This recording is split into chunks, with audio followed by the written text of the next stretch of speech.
Hello hello hello hello hello. जो live online कर एक बार प्लीज कंफर्म कर दा, ऑडियो वीडियो क्लियर है ना लाइव ऑनलाइन वाले?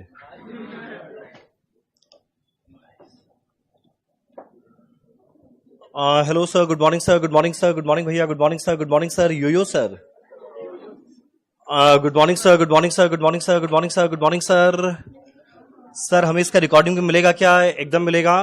Good morning sir, good morning sir, good morning sir, good morning sir, good morning sir, yes sir, चलो done. चलो एक काम करें हम लोग, फटाफट स्टार्ट करते हैं आज का क्लास। अब एक सेकंड।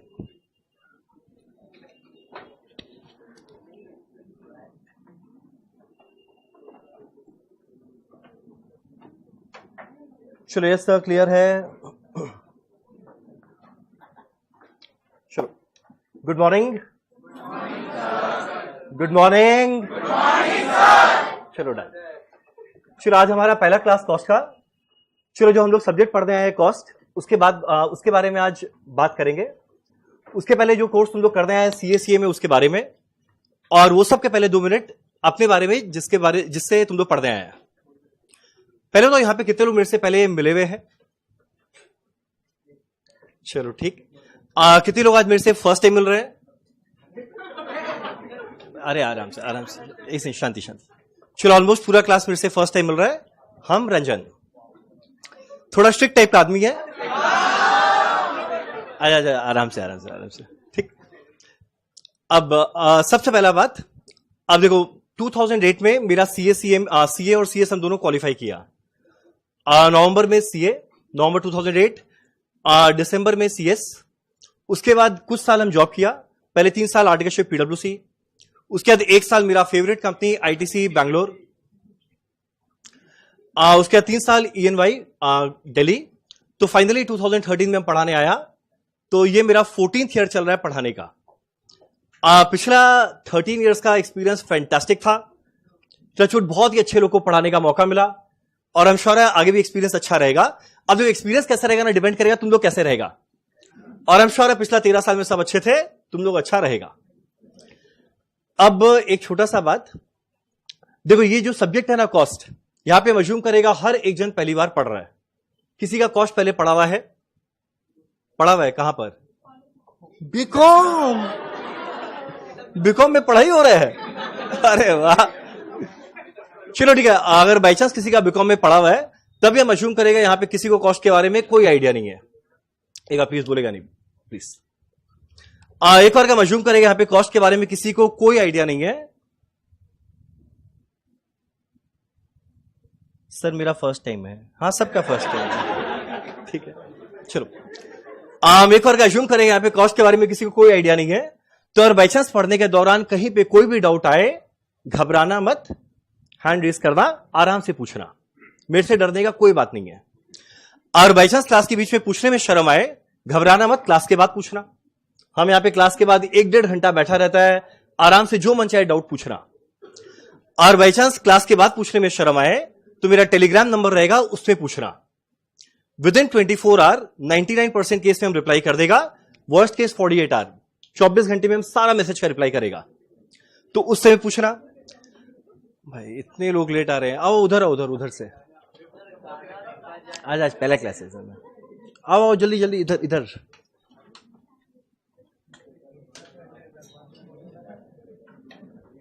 सर मैंने क्लास 11-12 में कॉस्ट पढ़ा है। Very good. चलो इधर बिठाओ ना एक बार, यहाँ पे आओ।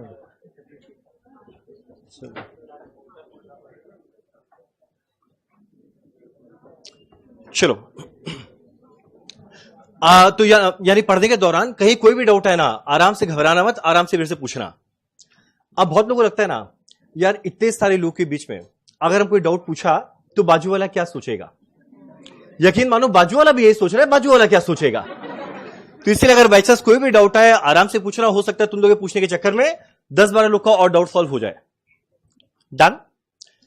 अब आगे बढ़ने के पहले बस 5-10 मिनट कुछ बेसिक बात जो काफी लोग का क्वेरी रहता है, पहले उसको फटाफट खत्म करते हैं और सीधा शुरू करते हैं हमारा सब्जेक्ट कॉस्ट। अब बहुत सारे लोग ना जब अपना ये जर्नी शुरू करते हैं उसके पहले सोचते हैं यार एक ग्रुप दे या बोथ ग्रुप दे। और हम एक बात बताते हैं, कोई मेरे से पूछे एक ग्रुप देना चाहिए बोथ ग्रुप, तो पहले हम बात करते हैं सीए का, कोई डाउट ही नहीं है बोथ ग्रुप देना चाहिए। रीजन क्या है, पहले पुराने जमाने में ना एक ग्रुप क्लियर करो हम लोग का आर्टिकलशिप शुरू होता था, पर जब तक बोथ ग्रुप क्लियर नहीं करेगा आर्टिकलशिप शुरू होगा ही नहीं। और पुराने जमाने में 8 सब्जेक्ट था जो थोड़ा झमेला का चीज था, अभी खाली 6 है जो मैनेज हो जाएगा प्रोवाइडेड शुरू से पढ़ा जाए। और जो सीएमए वाले हैं उन लोग के लिए अभी भी थोड़ा डिफिकल्ट है, क्योंकि लगातार 8 दिन में 8 एग्जाम, थोड़ा झमेला है। तो लोग अगर अलग अलग ग्रुप करके दे तो ऐसा पाप नहीं कर रहा है, पर अलग अलग ग्रुप करके दे तो टारगेट खाली पास होना नहीं, ट्राई करना वो जो 400 मार्क का ग्रुप रहेगा उसमें 60-70% लेकर आने का। तो अलग अलग ग्रुप भी दे तब भी कोई प्रॉब्लम नहीं है। एक बात, बोथ ग्रुप देने का फायदा क्या? पहला है सेट ऑफ का बेनिफिट, अगला रैंक का बेनिफिट। अब हम बताते हैं। और बाई चांस कोई बोथ ग्रुप साथ में दे, सबसे बड़ा बेनिफिट होता है सेट ऑफ का। और सेट ऑफ का बेनिफिट क्या है सबको पता होगा, इसलिए हम बता देते हैं। अब मान लो सीए के अंदर में हमारा पहला ग्रुप में 300 मार्क है, जिसमें पास होने के लिए चाहिए 150। बाई चांस कोई स्टूडेंट दोनों ग्रुप साथ में दिया, पहला ग्रुप में चाहिए 150, मान लो आ गया 170, 20 मार्क एक्स्ट्रा। अब ग्रुप 2 में चाहिए 150, मान लो उसका आया 130, इंडिविजुअली सब में पास है, पर मान लो आया 130, तो जो पहले ग्रुप का 20 नंबर का सरप्लस है ये आराम से यूज कर पाएगा दूसरे ग्रुप को सेट ऑफ करने में, तब इवेंचुअली वो दोनों पास कर जाएगा। एंड सेम लॉजिक सीएमए में भी लगता है, 400 में चाहिए 200, 220 आ गया, दूसरे में 20 नंबर कम आया, आराम से सेट ऑफ करके दोनों ग्रुप पास करेगा।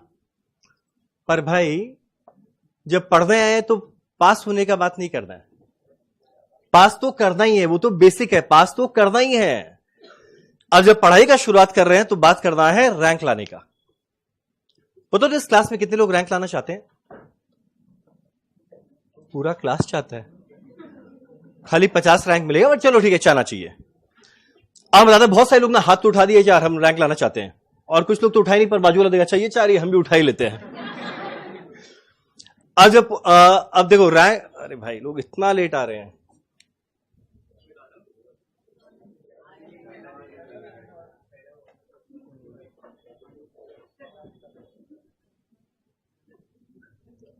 चलो किसी ऐसी जगह तो बुलाओ ना।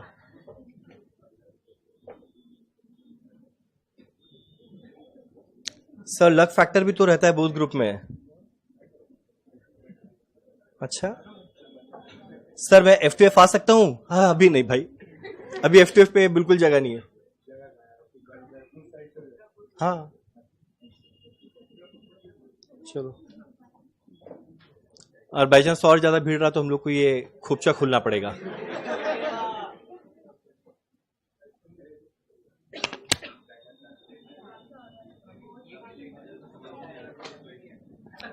अरे भाई जल्दी आओ जल्दी आओ।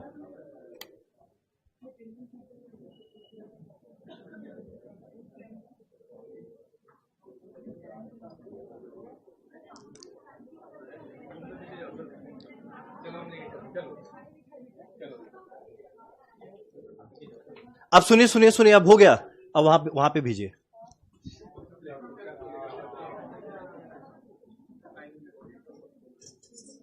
चलो हम कहा था तो पूरा फ्लूइड टूट गया। हम लास्ट क्या सेंटेंस बोला था? अच्छा हाँ, जो रैंक लाना चाहे। अब सुनो सुनो, अब तुम लोग हाथ तो उठा दिया कि चलो ठीक है रैंक लाना चाहते हैं। अब रैंक लाना चाहते हैं, पता है, पर इसी बीच में ना मन में एक बात आया होगा कि यार क्लास 10 में जितना सोचे शायद उतना आया नहीं, क्लास 12 में जो सोचे शायद उतना आया नहीं, और बीकॉम में तो सोचते ही नहीं है, फाउंडेशन में जो सोचे शायद उससे कम रहे, तो क्या गारंटी है इंटर में रैंक आएगा? हम एक बात बताते हैं, इंटर के अंदर में सोचो जितना भी सब्जेक्ट है, ये सारा सब्जेक्ट तुम लोग इफेक्टिवली पहली बार पढ़ेगा। जैसे पता यहां पे हर एग्जाम का बेस था एकदम सेम होने वाला है, एकदम सेम। तो बोले यानी हमारा अकाउंट्स पहले पढ़ा हुआ है। अब वहां जो अकाउंट्स पढ़ा था और यहां पे जो अकाउंटिंग स्टैंडर्ड अच्छा खासा लेवल का पड़ेगा, जमीन आसमान का फर्क। तो बोले यानी हमारा फाउंडेशन में लॉ पढ़ा हुआ है, तो यह फाउंडेशन का लॉ में जो कॉन्ट्रैक्ट एक्ट था और यहां पर मिलेगा कंपनीज एक्ट, अलग लेवल का है। इसके अलावा टैक्स पहली बार, कॉस्ट पहली बार, एफएम पहली बार, ऑडिट पहली बार। ये हमारे वैसे ये खाली इनके लिए खोला गया। एक बार एलईडी ऑन करिए। हाँ नहीं आगे नहीं, बस वहीं पे अब जो ले, हाँ वहीं। अरे एक सेकंड प्लीज अब वहीं बैठाइए, अब वहीं बैठो। चलो हम क्या बोल रहे हैं, अभी तक जैसा मार्क्स आया, आपको कोई गारंटी नहीं है इंटर के अंदर में एग्जैक्ट वो कोरिलेशन चलेगा। रीजन क्या है, हम बताते हैं। जो मेरा इनिशियल जो शुरू का बैचेस था ना, उसके अंदर में सबसे पहले मेरे को याद है, मेरे एक बैच चल रहा था, फर्स्ट क्लास हुआ। फर्स्ट क्लास होने के बाद, अब छोड़ दीजिए जो है, आप जाइए। फर्स्ट क्लास के बाद एक लड़का आया और आके बोलते हैं हम सर सीए छोड़ रहे हैं। हम बोला भाई क्यों, मैं ऐसा क्या कर दिया? बोला आप कुछ नहीं किए, उस समय में ना सीपीटी हुआ करता था 200 मार्क का। बोला मेरा सीपीटी में 200 में 128 आया, जो गुड डिसेंट स्कोर है। फिर वो होता क्या है ना, पहला क्लास में लोग जल्दी आ जाते हैं, आजू बाजू वाले से पूछते तुम कौन। अपने राइट में पूछा भाई तेरा कितना आया, बोला 150। इधर पूछा तेरा कितना आया, 160। पीछे पूछा तेरा कितना आया, 170। आगे वाला 180। भूल से एक ऐसे लड़के से पूछ लिया, बोला 193 आउट ऑफ 200। अब इमेजिन करो ऐसे ग्रुप के अंदर में अगर बाई चांस कोई बैठा हुआ है और उसका आया हुआ है 128, तो चाप में तो आएगा। अब क्लास के बाद आया और आके मेरे को बोला भैया हो गया, मेरा सीए का पहला दिन था और आखिरी दिन था। तो हम थोड़ा मोटिवेट किया और हम बोला भाई तुम ये सब दिमाग मत लगा, अच्छे से पढ़। और हम बताते जिस दिन रिजल्ट आया था उस दिन जो जिसका 128 आया वो ऑल इंडिया रैंक 8 था इंटर के अंदर में। नहीं मेरा नहीं था, उसका ठीक। ऑल इंडिया रैंक 8 था। और जो लड़का जिसका 193 आया था आउट ऑफ 200, उसका अनफॉर्चुनेटली पहली बार में क्लियर नहीं हुआ। तो बोला आप बोलना क्या चाह रहे हैं, फाउंडेशन में ज्यादा मार्क्स लाना खराब है? वैसा कुछ नहीं है, मेरा फाउंडेशन में भी रैंक था, इंटर में भी था, फाइनल में भी था, थोड़ा फ्लेक्स करना चाहिए, ठीक। तो मेरा बोलने का मतलब ये है कि अगर बाई चांस किसी का आज तक अच्छा था, वो सेम मोमेंटम कंटिन्यू करना है, इंटर भी अच्छा जाएगा। पर अगर बाई चांस किसी का पहले उतना अच्छा नहीं आया हुआ था, तो घबराने का बात नहीं है, एकदम नया शुरुआत है, यहां से पढ़ना। आगे पीछे में क्या हुआ वो एक भी रिजल्ट मैटर नहीं करेगा, आगे एग्जाम का रिजल्ट अच्छा होगा ही होगा। पहला बात। अब सिलेबस बहुत बड़ा है, समझ में आ ही रहा होगा, और कुछ लोगों का तो शायद पहला क्लास शुरू हुआ होगा। तो सिलेबस हम बताते हैं अच्छा खासा बड़ा है। अब इतने बड़े सिलेबस को कंप्लीट करने के लिए टाइम देना पड़ेगा। अब बताते हैं जो लोग का ना सारा ट्यूशन शुरू हो गया, वो लोग इस बात को रियलाइज किया होगा, या जिनका नहीं हुआ वो बहुत जल्द रियलाइज करेगा। तुम लोग आफ्टर नरेंद्र मोदी सबसे बिजी आदमी रहेगा। बताते हैं पहला ट्यूशन रहेगा, और कुछ लोगों को तो कॉलेज रहता है सुबह। अब वो निकलेगा सुबह 5:30 बजे, या मान लो 5 बजे निकला, पहले कॉलेज किया, कॉलेज कम वो स्कूल जाता है, वहां पे सेंट जेवियर स्कूल गया, 9:50 पे खत्म हुआ। उसके बाद 11 से 1 पहला क्लास, फिर अगला क्लास करेगा 2 से 4 या 5, फिर अगला क्लास करेगा शाम को 5:30 से 7:30।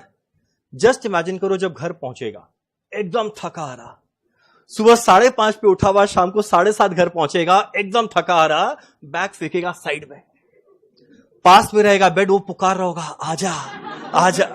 तुम लोग वहां जाकर एकदम गिरेगा, पीछे से मम्मी का आवाज आएगा कि बेटा थक गया होगा, आजा खाना खा ले। इतना इज्जत पहली बार, जाएगा खाना खाएगा। उसके जैसे तैसे की हिम्मत करके एक और बुक खोलेगा ना, चलो आज दिन भर में जो हुआ पढ़ाई तो करे थोड़ा बहुत, और पीछे से वापस आवाज आएगा बेटा थक गया होगा सो जाना।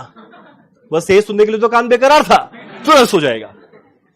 अब मान लो अगर ये सिलसिला 1 महीना चल गया, मानते हैं दिन में एवरेज में 3 क्लास करेगा, वीक में 21 क्लास, 1 महीना में 84 क्लास। और मान लो 1 महीना ये सिलसिला चलते रहा, बस ट्यूशन गए घर जाके सोए, ट्यूशन गए घर जाके सोए, और 1 महीना ये सिलसिला चल गया, ये लैपटॉप कैमरा क्यों यूज कर रहे हैं सर? ये लाइव क्लास चल रहा है, एकदम लाइव चल रहा है। वंशिका, प्रतीक, हर्षित सब लाइव चल रहा है। पर सर मैंने सेम सुना था डेमो में। एक बात बताते, ये मेरा 89th बैच है कॉस्ट का, और 89th बैच अगर कोई इंसान पढ़ाएगा वो लफ्ज व लफ्ज सेम बोलेगा, और काफी बार तो ऐसा होता है कि मेरा ड्यूरेशन भी सेम रह जाता है। पिछले टर्म में 1 hour 43 minute 12 सेकंड, इस बार भी 1 hour 43 minute 12 सेकंड, मतलब इस हद तक पूरा का पूरा हो जाता है, पर एकदम लाइव चल रहा है। घबराओ मत, देखो टी शर्ट भी अलग है जो पिछली बार पहना हुआ था। चलो तो बस मेरा ये बोले, मतलब अगर एक महीना बाद इस बात को रियलाइज किया यार एक महीना हम लोगों को पढ़ाई करना चाहिए था, तो जस्ट इमेजिन करो जब पर्दा स्टार्ट करेगा तो 84 क्लासेस का बैकलॉग के साथ, फिर एक महीना में तुम लोग उसको कवर तो करेगा, पर अगला 84 क्लासेस का बैकलॉग और बन जाएगा, और ये सिलसिला ना चलता रहेगा। तो यही कारण है आज पहला दिन मेरा तुम लोग से एक रिक्वेस्ट है, रिक्वेस्ट कर रहे हैं, आजकल का जमाने में ऑर्डर देने का टाइम ही नहीं है। मेरा पहला रिक्वेस्ट है कि ज्यादा नहीं, तुम लोग घर जाकर एक दिन में सेल्फ स्टडी के लिए ज्यादा नहीं मांगेगा, खाली 3 घंटा निकालना। एक वीक में नहीं, एक दिन में भाई, एक दिन डेली घर जाके 3 घंटा निकालना सेल्फ स्टडी के लिए, चलेगा? अच्छा चलो 2 घंटा, 1.5 घंटा, एक से नेगोशिएशन नहीं चल रहा है, ये बता रहे हैं। तो ज्यादा नहीं, एटलीस्ट दिन का 1.5 से 2 घंटा निकालना सेल्फ स्टडी करने में, और हम बता रहे डेली बेसिस पे चलता रहेगा ना, फिर बाद में लास्ट का जब 2 महीना बचेगा एग्जाम के पहले, तब रियलाइज होगा ये काम किया हुआ कितना अच्छा है। डन। अब देखो हम ये बोल तो देता है पर लोग करते नहीं है। तो हमको ध्यान है जब अपना पहला बैच में पढ़ाना शुरू किया ना, तो हम बड़ा मोटिवेट करता था। हम बोलता था कि भाई बस इंटर का एग्जाम आने वाला है, जी जान लगा दे, खून पसीना बहा दे, एकदम जो एफर्ट दे सकता है दे दे, मस्त मार्क्स आएगा। लोग उल्टा सुना के जाते थे, आपका पहला टर्म है, आप जी जान लगाइए, खून पसीना बहाइए। हम बोला भाई गजब लोग है। फिर सेकंड टर्म में हम थोड़ा डांटना शुरू किया, बहुत मुश्किल है मेरे लिए डांटना, मेरे से डांटा नहीं जाता, स्टिल हम ट्राई किया। बोला पढ़ेगा नहीं पढ़ेगा, बोला डांटे पढ़वा के दिखाइए, वो भी नहीं चला। फिर अगले टर्म में हम रियलाइज किया कि है तो कलयुग, यहां पे लोग ना प्यार का भाषा समझते हैं ना डांट का भाषा, यहां लोग समझते हैं पैसा का भाषा। तो हमको ध्यान है, हम अपना तीसरा टर्म में ना इंसेंटिव देना स्टार्ट किया। ठीक, हम बताते हैं इंसेंटिव स्कीम कुछ टाइम चलाया, फिर हम वापस छोड़ दिया, अब वापस स्टार्ट करेंगे, क्योंकि अभी मेरा हाल फिलहाल में अच्छा खासा इंसेंटिव देने का हैबिट लगा हुआ है, वो याद मत दिलाओ। ठीक, हम बताते हैं अब इंसेंटिव के अंदर में क्या रहेगा। जैसे मान लो हम लोग अपना पहला चैप्टर स्टार्ट करेंगे कॉस्ट शीट। आज जब कॉस्ट शीट का जिस दिन लास्ट क्लास रहेगा, उसके एक दिन पहले बोल देगा ये कल हमारा लास्ट क्लास है, जितना इस चैप्टर में पढ़े सब पढ़ के आना। और बाद में बोलेगा बताओ कौन यहां पर आके मेरे 10 क्वेश्चन का आंसर देने वाला है। तुम लोग वॉलंटियर करना, जिसको मन चाहे वो यहां पर आना, और हम 10 क्वेश्चन पूछेगा उसका आंसर देना। हैप्पी? अब एक और जो 10 का 10 राइट आंसर दे दिया, मेरे पास 4 चिट रहेगा। पहला थोड़ा चेंज, पहला 1000 रुपए का, अगला चिट 2000 का। अभी तक मिला नहीं है, ठीक, मिला नहीं है, ये वादा चल रहा है, वादा। पहला चिट 1000 का, अगला चिट 2000 का, तीसरा चिट 3000 का, और फोर्थ वाला रहेगा ब्लेसिंग्स। अब यहां पर आना, हम क्वेश्चन पूछेंगे, आंसर देना। आज जो सारे के सारे क्वेश्चन का राइट आंसर दिया उसको चिट उठाने का मौका मिलेगा, और हम उसी से चिट लिखवाएगा। लोग बोले आप खाली ब्लेसिंग्स लिख दिए तो मुझसे से लिखवाएगा, और बाद में जो भी उसका चिट आया वो उसको मिलेगा। तो हमको ध्यान है जब शुरू में अपना जब ये स्कीम पहली बार लेकर आया ना, तो लोग यहां पर आते थे, और हम सही बता रहे, क्लास शुरू होने के 1 घंटा पहले लोग यहां पर बैठ गए, अपना पढ़ाई कर रहे हैं, रिवीजन। हम बोला भाई ये क्या है, हम सपना देख रहा है, ऐसा पढ़ाई हम आज तक नहीं देखा। फिर लोग आंसर पे आंसर दे रहे हैं, हम बुलाओ चलो, जिससे पूछ रहे वो आंसर दे रहा है। सर ऑनलाइन वालों का क्या, तुम लोग देखना कैसी हो रही है स्कीम। चलो अब यहां पर है क्या, हाँ, अब पहला टर्म में जो लोग चिट उठा रहा है, सबका ब्लेसिंग से ब्लेसिंग्स, जो मजा आ रहा है जम के ब्लेसिंग्स बांटे। पर भैया अगले टर्म में पूरा पलट गया। उस समय मेरा 1000 2000 3000 नहीं, उससे मेरा 500 1000 2000 ब्लेसिंग्स था। तो भैया जो आदमी आ रहा है सब 2000, जो आदमी आ रहा है सब 2000। तो 4-5 चैप्टर कंटिन्यू किया, बाद में हम रियलाइज किया यार हम कॉस्ट का टीचर है, मेरे कॉस्ट का खुद का ठिकाना ही नहीं है। तो बाद में हम ये इंसेंटिव स्कीम को बंद कर दिया, पर हम सोच रहे हैं अब एक बार वापस से स्टार्ट करें, क्योंकि अब वापस से ना तुम लोग को मोटिवेट करके पढ़ाना जरूरी है। ठीक, पर एक सेकेंड, एक ट्विस्ट है। अब यहां पर बुलाएंगे, एकदम बुलाएंगे, क्वेश्चन पूछेंगे, एकदम पूछेंगे, राइट आंसर दिया चिट उठाने का मौका मिलेगा, पैसा देंगे। अगर बाई चांस गलत आंसर्स आया उसी से चिट उठवाएंगे। ऑब्वियस आदों से ब्लेसिंग्स एलिजिबल नहीं है।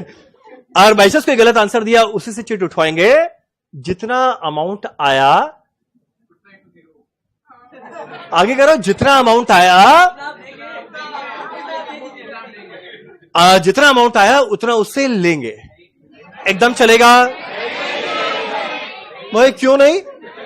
एक मिनट, हर डेबिट के अगेंस्ट में एक क्रेडिट होता है, तो मेरा देने के अगेंस्ट में लेना नहीं रहेगा। अच्छा, फीस दे दी है, फीस को लेके सुनाएगा नहीं। जो फीस दिया है उसके अगेंस्ट हम सर्विस दे रहे हैं, ये मेरा एक्स्ट्रा इंसेंटिव है। तो अगर बाई चांस गलत हुआ तो देखो मेरा लेना बनता है। अरे हाँ, तो कार एलिजिबल होना चाहिए हम।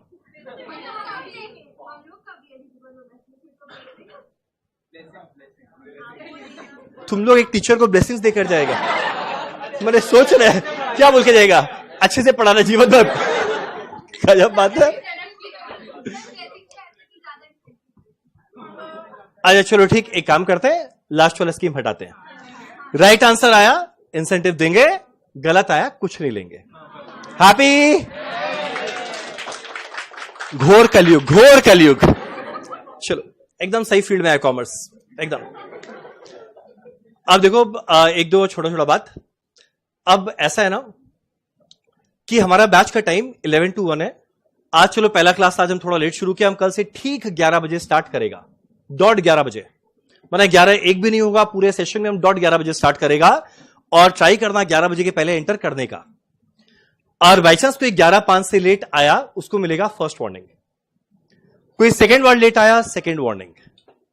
थर्ड वर्ड लेट आया, third warning. Fourth word late आया, काउंटिंग नहीं कर रहे हैं। और फोर्थ वर्ड लेट आया उसको यहां पर आकर गाना गा के सुनाना पड़ेगा। और जस्ट इमेजिन करो इतने भीड़ के सामने गाना गाना है, मजा आएगा। और वहां पे खुला आजादी देगा, जिसको जो फेंक रहा है फेंको इसमें। अब अगर बाई चांस कोई गाना अच्छा नहीं गा सकता तो घबराना मत, उसके बिहाफ में गाना हम गा लेगा और उसको यहां पर डांस करना पड़ेगा। तो इसीलिए इसीलिए ट्राई करना है एकदम टाइम पे पहुंचने का। प्लीज लेट मत आना, अदरवाइज देखो एकदम पहला 10 मिनट फ्लो ही नहीं बना। पर एक बार जब पूरा क्लास सेटल डाउन हुआ तो एटलीस्ट हम भी फ्लो में बोल पा रहे हैं। तो इसीलिए डॉट 11 बजे हमारा क्लास स्टार्ट होगा और एकदम डॉट 11 बजे स्टार्ट होगा। और हम ट्राई करेंगे 1 बजे तक छोड़ने का। वर्स्ट केस 1:05, उसको पार हम कभी नहीं करेगा। हैप्पी? अब एक बड़ा इंपॉर्टेंट बात है टेस्ट का। हर 3 चैप्टर के बाद तुम लोग का रहेगा टेस्ट। तो कुल मिला के चैप्टर वाइज तुम लोग का 4 मॉक टेस्ट होगा और पूरा सिलेबस हो जाने के बाद एक 100 मार्क का फुल फ्लेजेड मॉक टेस्ट होगा। अब 5 मॉक टेस्ट अगर तुम लोग देने के बाद अपना जब मेन एग्जाम देने जाएगा, सोचो मेन एग्जाम में चाप नहीं लगेगा। क्लास 12 का जब बोर्ड का एग्जाम देने गया, सोचो कितना सारा टेस्ट पेपर सॉल्व किया। और इंटरमीडिएट का एग्जाम जो उससे ज्यादा डिफिकल्ट है, उसमें अगर बिना मॉक टेस्ट दिए एग्जाम देने जाएगा तो एग्जाम मॉक टेस्ट बन जाएगा। तो यही रीजन है कि मॉक टेस्ट जरूर देना, जरूर देना। इस बार अभी हम लोग कुछ ऐप में भी चेंज किए, कुछ और चेंज किए। तो होगा क्या ना, जो लोग टेस्ट देंगे 1 वीक, मेरे को लगेगा इतना सारा पेपर्स आता है उसको चेक करने में, 1 वीक में जो लोग ने टेस्ट दिया सबको मार्क्स मिल जाएगा। और जो लोग टेस्ट नहीं दिया उन लोग के पास एक मैसेज जाएगा, उनके नंबर पे नहीं। एक याद करो, अल्टरनेट कॉन्टैक्ट नंबर लिया गया था, जहां तुम लोग का गार्जियन का नंबर लिया गया था, अपने दूसरा नंबर दे दिया। हमको ध्यान है इनिशियल बैच में जब ये करता था, एक जन गार्जियन में मेरा नंबर देके आ गया, मेरे पास मैसेज आ रहा है आपका बेटा एग्जाम देने नहीं आया। हम बोला मेरा बेटा कब हुआ? चलो एनीवेज, हर 3 चैप्टर के बाद टेस्ट रहेगा और टेस्ट देना अनिवार्य है, टेस्ट देना बहुत जरूरी है। ये मेरे बेनिफिट से ज्यादा तुम लोग के बेनिफिट के लिए है, तो टेस्ट जरूर देना। सर ऑनलाइन वाले टेस्ट कैसे देंगे? जिस समय यहां पर टेस्ट चल रहा होगा वो सेम टाइम में हम टेलीग्राम ग्रुप के अंदर में क्वेश्चन पेपर भेजेगा, घर में सॉल्व करना, स्कैन करके में एक मेल आईडी देगा, उसमें पीडीएफ भेजना, 1 वीक में सारा चेक हो जाएगा। हैप्पी? और कोई अगर ऑनलाइन वाला कैलकाटा का ऑनलाइन वाला यहां पे आके देना चाहे, मोस्ट वेलकम, जरूर आके दे सकता है। पहला टेस्ट में पूरा जोश रहता है, पूरा भरा हुआ रहता है। सेकेंड टेस्ट में 50%, थर्ड में उसका 50%, फोर्थ वाले में एक बार ऐसा हुआ था, हम था और मेरी तन्हाई थी, एक भी टेस्ट नहीं दिया है फोर्थ वाला। तो ऐसा मत करना, टेस्ट लास्ट तक सारा का सारा देना, बहुत ही बेनिफिशियल रहेगा। हैप्पी? एक दो सेफ्टी मेजर, सिंस अभी हाल फिलहाल में ट्यूशन सेंटर में इंडिया में कुछ कुछ हो रहा है, अरे कहीं पे फायर वायर ये सब कहां, ठीक, तो अब हम लोग के लिए मैंडेटरी है सब बताना। पहला बात, सारा फायर अरेंजमेंट है हमारे बिल्डिंग में, ऊपर देखो स्प्रिंकलर भी है, काम करता है कि नहीं है अभी तक भगवान की दया से टेस्ट करने का मौका नहीं मिला।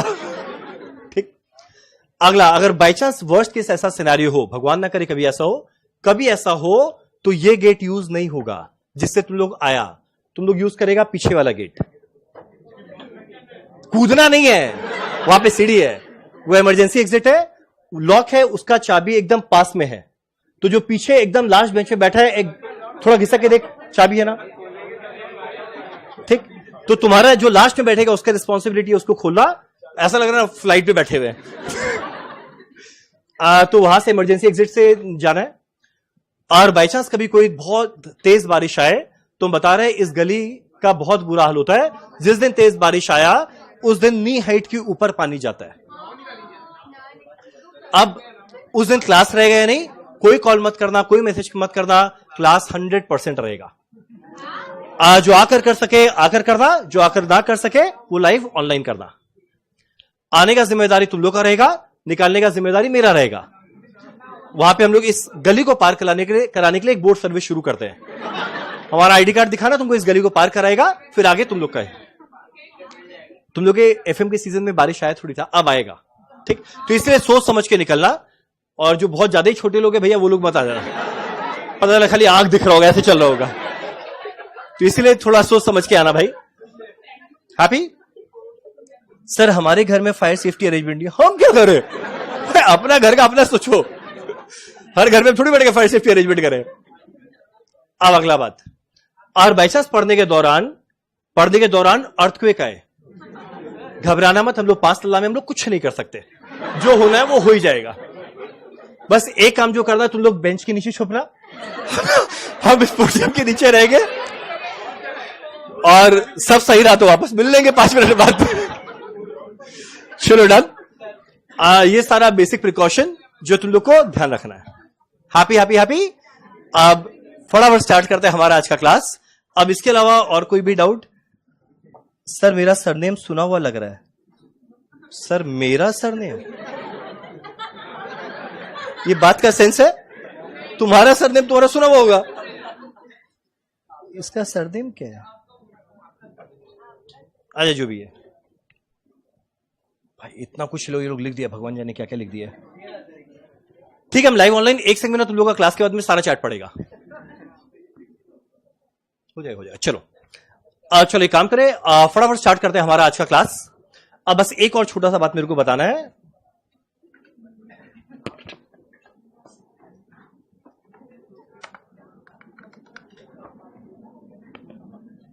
सर मेरा वैलिडिटी रिलेटेड इशू है, प्लीज हमारे एडमिन टीम को कांटेक्ट करो, हम वैलिडिटी हम खुद नहीं बढ़ाता है। चलो सुनो, अब देखो, अब एक मिनट एक और बात करते हैं। हमारा जो सीए है, सीए के अंदर में देख 2 ग्रुप, और हम शौरत लोगों को पता है, एक ग्रुप 1 एक ग्रुप 2। ग्रुप 1 में आता है 3 सब्जेक्ट, अभी ये सब लिखने का नहीं, अब लिखना होगा हम बता देगा। हमारा ग्रुप 1 के अंदर में आता है 3 सब्जेक्ट, जो हम शौरत लोगों को नाम पता होगा। जरा बताओ सीए के अंदर में ग्रुप 1 में 3 सब्जेक्ट का नाम क्या? पहला एडवांस अकाउंट्स, अगला पहले लॉ है, फिर अगला है टैक्स, यहां पर आता है कॉस्ट, यहां पर आता है ऑडिट, यहां पर आता है एफएमएसएम। अब एक बात बताते हैं, अब देखो कुछ स्टूडेंट लोग ऐसा होता है जो लोग का ना प्रैक्टिकल बड़ा अच्छा रहता है, थ्योरी उतना अच्छा नहीं, और कुछ लोग का थ्योरी बड़ा अच्छा रहता है, प्रैक्टिकल उतना अच्छा नहीं। तो सीए हो या सीए में, दोनों में किसी एक के भरोसे आगे बढ़ने से काम नहीं चलेगा। कारण क्या है, हमारा एडवांस अकाउंट्स पूरा प्रैक्टिकल, लॉ पूरा थ्योरी, डायरेक्ट टैक्स प्रैक्टिकल है, आईडीटी थ्योरी, कॉस्ट पूरा 100 नंबर प्रैक्टिकल है, हमारा ऑडिट पूरा थ्योरी, एफएम प्रैक्टिकल है, एसएम थ्योरी। तो सोचो हमारा जो सिलेबस है इतना ब्यूटीफुली डिजाइन किया हुआ है, 1 2 और यहां का आधा आधा, यानी 300 मार्क प्रैक्टिकल, 300 मार्क थ्योरी। तो ऐसा नहीं खाली प्रैक्टिकल स्ट्रांग है उसके भरोसे चले जाए या थ्योरी स्ट्रांग है उसके भरोसे चले जाए, दोनों को बड़ा अच्छा बैलेंस बना के चलना पड़ेगा। इंडिविजुअल पास मार्क्स क्या है पता है, सेट ऑफ बेनिफिट क्या है पता है। अब ये सब बात नहीं करेंगे, हम बताते हैं। अब जब टारगेट ही करना है ना, तो आज तक का जो ऑल टाइम हाईएस्ट है टारगेट उसको करना। अब बताते हैं, अकाउंट्स के अंदर में ऑल टाइम हाईएस्ट है 100, लॉ के अंदर में है 94, टैक्स में 98, कॉस्ट में 100, ऑडिट के अंदर में 99 आ चुका, और एफएमएसएम के अंदर में 97। तो जब नवंबर 5 में हम अपना एग्जाम दिया, मेरा वैसे तो आया था एग्जाम में लॉ के अंदर में 89, हम बोले यार 89 नहीं आया, हम रीचेक में दिया। और जब मेरे स्टूडेंट को, मेरे फ्रेंड लोग को पता चला कि लड़का का लॉ में 89 आया और वो दुखी है और वो रीचेक में दे रहा है, मेरे को गंदा गंदा गाली दिया। कौन सा ये इंटरेस्ट है, कौन सा? हम बोले यार ऐसे कैसे आ सकता है, मेरा इतना अच्छा एग्जाम गया था, हम तो एक्सपेक्ट करते और ज्यादा। तो जब 92 मार्क्स से अटेम्प्ट किया था तो उसको 89 मिला, हम बड़ा सैड था। तो हम रीचेक में दिया तो 90 हुआ, तो ऑल टाइम हाईएस्ट था। फिर बाद में मई 17 के अंदर में रिकॉर्ड टूटा और ये बना 94, और अभी तक फिलहाल 94 चल रहा है। तो फुल इनमें से कोई रिकॉर्ड आगे तुम लोग तोड़ो। अरे देखो, आज पहला क्लास है, तुम लोग पढ़ने के दौरान रियलाइज करेगा कि हम ना अचानक से पढ़ाते पढ़ाते अचानक से भावुक हो जाता है और मन में जो मन चाहे एक वादा कर देता है। तो हमको ध्यान है, हम एक वादा किया था पढ़ाने के दौरान कि यार बाई चांस कोई भी मेरा स्टूडेंट ऑल इंडिया रैंक 1 2 3 है, यार बाई चांस किसी का कॉस्ट में 100 में आए, 100 आएगा तो उसको देगा 1 लाख। वादा करने में क्या रहता है, कर दिए,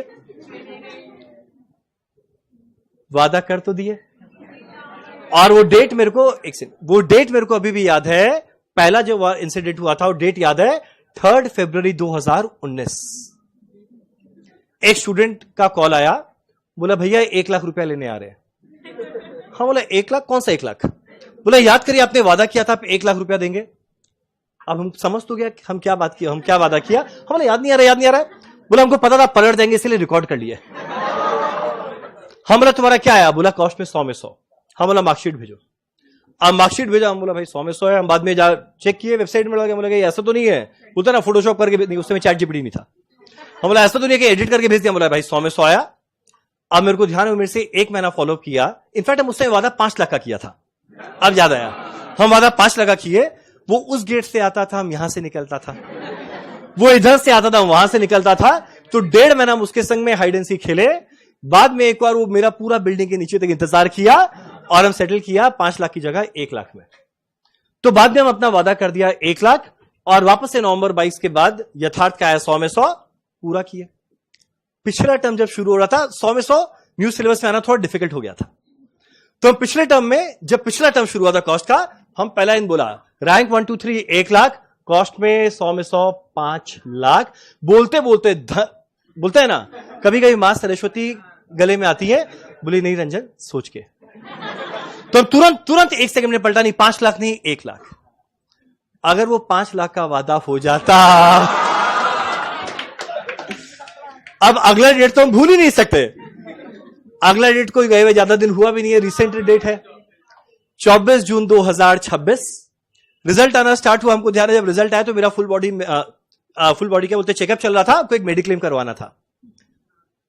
हम लेटे हुए, अल्ट्रासाउंड चल रहा है। अब मोबाइल हाथ में, एक जन का आया सर 100 आउट ऑफ 100। पहले हम तुरंत वीडियो को देखा, मेरा वादा 5 लाख का था या 1 लाख का। तसल्ली है चलो 1 लाख का। हाँ बोला चलो बढ़िया, खुशी तो होता है ना, 100 में 100 आया 1 लाख। 15 मिनट बाद एक और, सर 100 में 100। अब अभी ईसीजी चल रहा था, बोले सर कुछ प्रॉब्लम है क्या? हम बोला नहीं अच्छा ही चल रहा है। उसके 15 मिनट बाद एक और, सर 100 में 100। तो थैंकफुली उस समय वादा 5 लाख का नहीं था, ये तो 5 लाख पांच पांच मिला के 15 लाख लगता, जो मेरा इस बार 3 लाख में काम हो गया। पर संग में मेरा एक और वादा रहता है कि जो लोग का भी कॉस्ट में 80+ आएगा, हम सबको लेकर जाते हैं आईटीसी में एक पार्टी के लिए। और इस बार सेंचुरी ऑफ स्टूडेंट्स का आया था, पर थैंकफुली बहुत लोग कैलकाटा के नहीं थे, तो इसी वजह से हम बचा। नहीं तो मेरा इस बार का बजट, मेरे एक साल का बजट रहता है कि लोगों को इंसेंटिव प्लस पार्टी का बजट रहता है 50 लाख। हम आज तक ये बोलता था, कभी आज तक पूरा नहीं करता था। हमें बोलता था, हमको लगा कि भगवान सीरियसली ना ले लिए कि इसका वादा पूरा कराएंगे। तो एनीवेज, अब तुम लोग के बैच के लिए एक फ्रेश ऑफर। कोई भी अगर बाई चांस मेरे स्टूडेंट के अंदर में रैंक 1 2 3 आए, नहीं रिकॉर्डिंग में जा रहे हैं, ये यूट्यूब में रहेगा, घबराओ मत। और बाई चांस कॉस्ट में 100 में 100 आए, या रैंक नहीं एडिट नहीं करेंगे और रैंक 1 2 3 आए या कॉस्ट में 100 में 100 आए,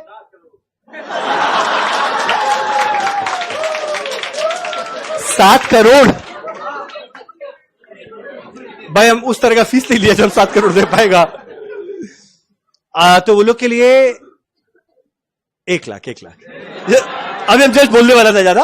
और बाई चांस किसी का रैंक 1 2 3 भी आ जाए और कॉस्ट या एफएमएसए में 100 में 100 भी आ जाए, तो 1 लाख प्लस 1 लाख मिला के 2 माइनस कॉम्बो बेनिफिट 50,000, हम उसको देंगे 1,50,000। हैप्पी? नहीं, हम अपने में कॉम्बो बेनिफिट कम करते हैं। चलो हैप्पी? अरे भाई बोल। ठीक, अब अगला, अब 1 मिनट फटाफट।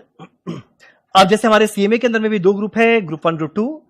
पहला हमारा है फाइनेंशियल अकाउंट्स, मेरा अगला है टैक्स, लॉ, कॉस्ट। सीएमए में मेरा पढ़ाने का वेटेज थोड़ा ज्यादा रहता है। यहां पे OMSM, corporate accounts audit, FMDA and management accounting. अब देखो यहां पर भी ये प्रैक्टिकल, आधा प्रैक्टिकल आधा थ्योरी, थ्योरी प्रैक्टिकल, आधा प्रैक्टिकल आधा थ्योरी, आधा प्रैक्टिकल आधा थ्योरी, आधा प्रैक्टिकल आधा थ्योरी, प्रैक्टिकल। यहां पे प्रैक्टिकल का वेटेज 3 4 5, 500 मार्क प्रैक्टिकल का वेटेज, 300 मार्क थ्योरी का है। अब हमारा CMA institute all time highest release नहीं करता, इसलिए मुझे नहीं पता ऑल टाइम हाईएस्ट सब सब्जेक्ट में क्या है, पर मेरे सब्जेक्ट में मेरे स्टूडेंट्स का क्या वो बता सकता है। कॉस्ट में 99, 100 बचा है तो मौका है। अगला एफएमबीडीए के अंदर में 98 और मैनेजमेंट अकाउंटिंग में 93। ये खाली मेरे स्टूडेंट्स में है और बाकी हाईएस्ट क्या है मुझे नहीं पता। तो यहां पे अभी भी 100 में 100 का मौका बचा हुआ है और सीए के अंदर में ऑलरेडी आ चुका है। चलो हैप्पी? अभी तक कोई भी डाउट? ऐसे डाउट का कुछ था ही नहीं, या तो हम खुद ही कुछ ना कुछ बोले जा रहे हैं। चलो डन, स्टार्ट करते हैं हमारा आज का क्लास। अब तुम लोग बताओ, तुम लोग कौन सा सब्जेक्ट मेरे से पढ़ने आया है? चलो अकाउंट्स। चलो हमारा सब्जेक्ट का नाम क्या है? कॉस्ट। सर इंश्योरेंस के पैसे बच्चे को दे दिए। इंश्योरेंस के पैसे बच्चे? ओ सर मैं तो कॉस्ट अकाउंटिंग ही पढ़ने आया हूं, हम भी वही पढ़ा रहे हैं। चलो हमारा सब्जेक्ट का नाम है कॉस्ट। मेरा पहला क्वेश्चन, तुम लोग जरा बताना कॉस्ट को पढ़ने का कारण क्या? बताते मेरे से डरना नहीं है, जो आंसर देगा हम बोलेगा वेरी गुड। कभी हम किसी को नहीं डांटेगा, कोई डिस्टर्ब करे क्लास को तो हम जरूर थोड़ा डांटेंगे, और अदरवाइज हम कभी नहीं डांटता। तुम लोग बताओ कॉस्ट को पढ़ने का कारण क्या? सीए पास होना। वाह।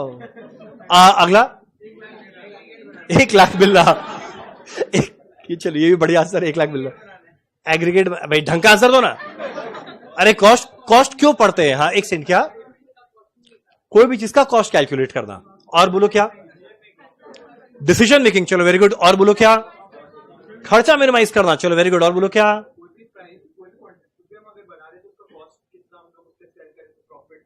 कॉस्ट, सेलिंग प्राइस, प्रॉफिट, ये सब निकालना। चलो वेरी गुड। और बोलो क्या? बजट बनाना। चलो वेरी गुड। और बोलो क्या? डेटा कलेक्ट करना। हम वेरी गुड बोल नहीं पा रहे हैं। चलो और बोलो क्या? बोलिए। अच्छा पहला क्लास किया हुआ है। चलो ठीक है। और बोलो क्या? अभी तक हम कुछ भी अलग बोला क्या? चलो डन। हम बताते हैं, सुनो। पता है कॉस्ट को पढ़ने का कारण क्या? अब तुम लोग याद करना क्लास 11 12 या फाउंडेशन या बीकॉम के अंदर में तुम लोग एक चीज फाइनेंशियल अकाउंट से बनाता है, trading PL account, balance sheet. सुना हुआ है? Trading account, gross profit, PL account, net profit. अब जो भी हम लोग ट्रेडिंग पीएल अकाउंट बनाते हैं, पता है ऐसे ट्रेडिंग पीएल अकाउंट को देखकर हमारा जो बीओडी है ना, बीओडी जो हमारा टॉप मैनेजमेंट है या बीओडी, कोई बहुत सारा डिसीजन नहीं ले पाता। यानी उसको अगर बाई चांस पीएल अकाउंट पकड़ाए और बोले भाई बताना, कुछ कुछ डिसीजन लेना है, कोई कोई क्वेश्चन है जिसका जवाब फाइनेंशियल अकाउंट्स की पीएल में नहीं मिलता, पता है वैसे सारे सवाल का जवाब कॉस्ट अकाउंट्स के कॉस्ट शीट में मिलता है। फाइनेंशियल अकाउंट्स की पीएल में जो चीज का जवाब नहीं मिला, वो चीज का जवाब कॉस्ट में मिलेगा। तो अगर यह पता चले ना कौन कौन सा ऐसा क्वेश्चन है जिसका जवाब फाइनेंशियल में नहीं कॉस्ट में मिलेगा, अपने आप समझ में आएगा कॉस्ट को पढ़ने का कारण क्या है। अब मैं काम करता, सबसे पहले ना तुम लोग से एक दो क्वेश्चन पूछेगा, ट्राई करना जवाब देने का। 2 मिनट के लिए इमेजिन करना तुम लोग एक कंपनी का बोर्ड ऑफ डायरेक्टर है, क्या खुश हुए, और हम बता रहे हैं पढ़ने के दौरान हम मैक्सिमम जगह अपने फेवरेट कंपनी का एग्जांपल लेकर चलेगा, आईटीसी। हाँ भाई, पहले मेरे को एक बात बताओ, नाम सुना है आईटीसी? आईटीसी का क्या क्या डिपार्टमेंट है, आईटीसी का क्या क्या डिवीजन, आईटीसी का क्या क्या बिजनेस है? पहला क्या है? सिगरेट। होटल भी बोल सकता था, सिगरेट है, नशेड़ी लोग का यही हालत है। पहला चलो एफएमसीजी हो गया, और बोलो क्या? स्टेशनरी, जो क्लासमेट कॉपी है ना, आईटीसी का है। और बोलो क्या? आईटीसी का होटल। और बोलो क्या? बिंगो, वाहियात सा, वो भी आईटीसी का है। और बोलो क्या? अगरबत्ती। ये कौन बोला? तुम बोल रहे हैं? नहीं बोला, अच्छा है। चलो, मंगलदीप अगरबत्ती, कोई सुबह जल्दी उठ कर पूजा करे, तो वो भी आईटीसी का है।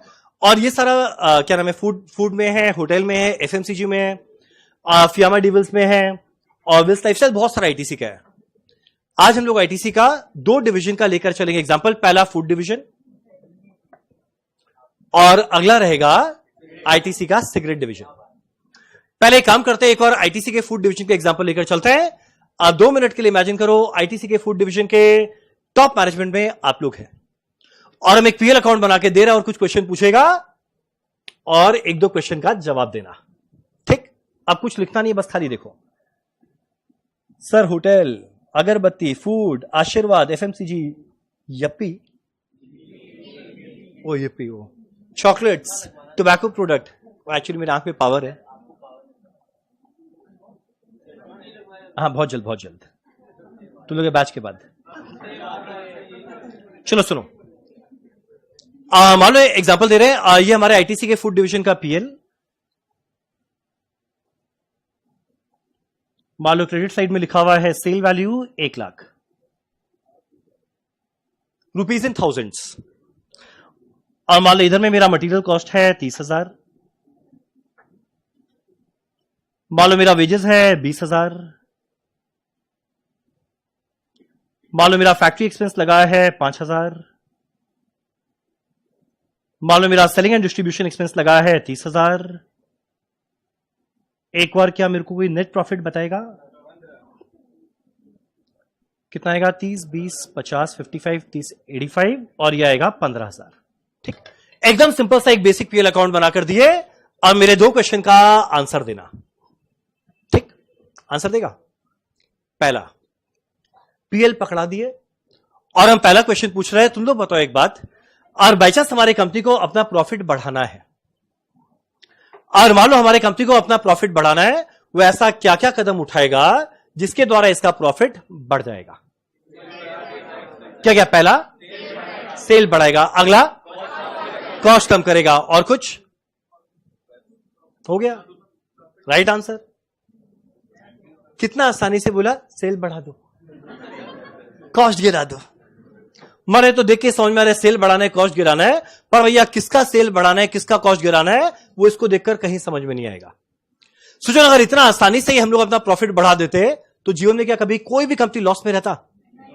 1 सेकंड लगा बोलने में, सेल बढ़ाओ ना और कॉस्ट गिरा दो। अब जितना आसानी से बोला गया उतना आसानी से होता नहीं है।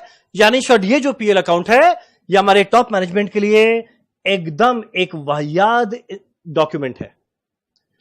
जीवन में कोई बैलेंस शीट और पीएल देखता ही नहीं है हमारा टॉप मैनेजमेंट डिसीजन लेने के लिए, तो तुम बोलेगा ये फिर बनाए क्यों? पता है किसके लिए बनाया? तुम लोग के लिए। तो हम लोग कौन है? हम लोग तो स्टूडेंट है, अभी स्टूडेंट है, बड़े होकर शेयर होल्डर बनेगा। यानी शेयर होल्डर के लिए बनता है हमारा ट्रेडिंग पीएल अकाउंट, पर हमारा टॉप मैनेजमेंट कभी पीएल अकाउंट को देख के जीवन में एक भी डिसीजन नहीं लेता। तो वो क्या देखता है? वो देखता है कॉस्ट शीट। ठीक, अब देखिए जो हम बनाया ना फूड डिवीजन का पीएल, ये हम बनाया सारे प्रोडक्ट का मिलाकर। और जब भी हम लोग कॉस्ट में बनाते हैं ना, ये हम लोग हमेशा बनाते हैं प्रोडक्ट वाइज। अब एक बार का एग्जांपल लेते हैं। मान लो हमारे फूड डिवीजन में 3 प्रोडक्ट है। अच्छा एक सेकेंड, तुम लोग 11 बजे का क्लास था, बहुत लोग कॉलेज से आए, तुम लोग खाकर आए ना? मैंने भूखा नहीं आया ना? नहीं जेन्युइनली बोल रहा है, भूखे आए हैं। कितने लोग भूखे आए हैं? पूरा क्लास भूखा आ गया। ठीक है, गिने चुने लोग भूखे आए हैं। ठीक है, नेक्स्ट से खाना खा के आया करो, ऐसे बताया करो। यार बोलो तुम यहां पे कैंटीन का अरेंजमेंट कर सकता है, मतलब पेड है, फ्री नहीं है, चलेगा? हाँ सब्सिडाइज। खाता नहीं चलेगा। चलो सर मैं भी भूखा हूं, घर में बैठा है, खा ले भाई। चलो सुनो, अब एक काम करता है, ये जो हमारा फाइनेंशियल अकाउंट्स का पीएल, इसको एक बार जरा ट्रांसलेट करता है कॉस्ट में। अब दो मिनट के लिए इमेजिन कर, हमारा जो फूड डिवीजन है ना, इसके अंदर में 3 तरह का प्रोडक्ट ये बना के बेचता है। क्या क्या बेचता है? पहला आशीर्वाद, नाम सुना है? आशीर्वाद आटा, ओ ये सब आइडिया है। अगला मान लो ये बनाता है सनफीस्ट,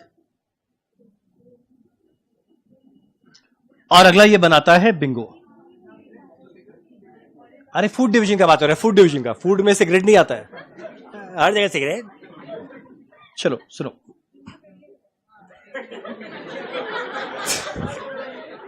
यार डिस्कशन बिल्कुल टेढ़े पेढ़े है।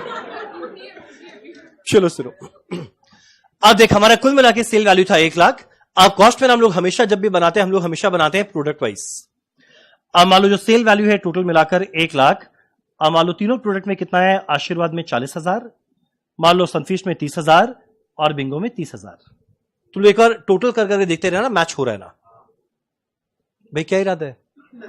लाइट क्यों बंद कर रहे? बीच का जो 2 स्विच है वो वाला, हाँ सेकंड वाला भी। चलो चलो अगला माइनस करने वाले हैं कॉस्ट। अब देख मेरा खर्चा क्या लगा? मेरा पहला लगा है मटेरियल, और मेरा मटेरियल कुल मिलाकर है 30,000, और मान लो यहां पर है 12,000, यहां पर है 9, यहां पर है 9। मेरा अगला है वेजेस, मान लो मेरा वेजेस कितना दिया हुआ है? 20,000, और मान लो तीनों प्रोडक्ट के अंदर में आया हुआ है 5, 5, 10। तुम लोग टोटल चेक कर रहे हैं ना? ठीक। मेरा अगला है फैक्ट्री एक्सपेंस 5,000, तीनों में लगा होगा, और मान लो तीनों में कितना लगा है? 5,000 वाला 1,000, 2,000, 2,000। मेरा आखिरी है सेलिंग एंड डिस्ट्रीब्यूशन, और मेरा सेलिंग एंड डिस्ट्रीब्यूशन है कुल मिलाकर 30,000। मान लो ये कितना लगा है? 5, 10, 15। अब एक बार जरा देखते हैं मेरा प्रॉफिट तीनों प्रोडक्ट में इंडिविजुअली क्या आया, कितना आया? ये आया 12 + 5 17, 18, 5 23, 40 में 23 गया, क्या आया? 17,000। यहां पे 9 + 5 14, +2 16, +10 26, 30 - 26 आएगा 4,000। और यहां पे 9 + 10 19, +2 21, +15 36, 30 - 36 आने वाला है -6,000। एक बार ये तीनों मिलाकर देखना कितना आएगा? 15,000। तो देख यहां पे नेट प्रॉफिट 15 है, यहां पे नेट प्रॉफिट 15 है। नहीं ये सब कुछ कॉपी नहीं करना, ठीक। अब एक काम करो ना, अब तुम लोग हम ये वाला पकड़ा है पीएल, ठीक। अब तुम लोग से हम एक क्वेश्चन पूछता है, तुम लोग तो ये 3 जो तरह का प्रोडक्ट बेचा, इसमें कौन सा वैसा प्रोडक्ट है, इसमें कौन सा वैसा प्रोडक्ट है आज जो मेरे कंपनी को अच्छा खासा प्रॉफिट कमाने से रोक लगा रहा है? आशीर्वाद, सनफीस्ट या बिंगो? क्यों बिंगो? मेरा लॉस आया 6,000। यानी सोचो जब जैसे हम लोग ये वाला पीएल देखे, मेरे को आइडिया नहीं है कौन सा प्रोडक्ट अच्छा कर रहा है कौन सा खराब, पर जैसे हम लोग इसको कॉस्ट में ट्रांसलेट किए, मेरे को तुरंत नजर में आया बिंगो के अंदर में लॉस आ रहा है।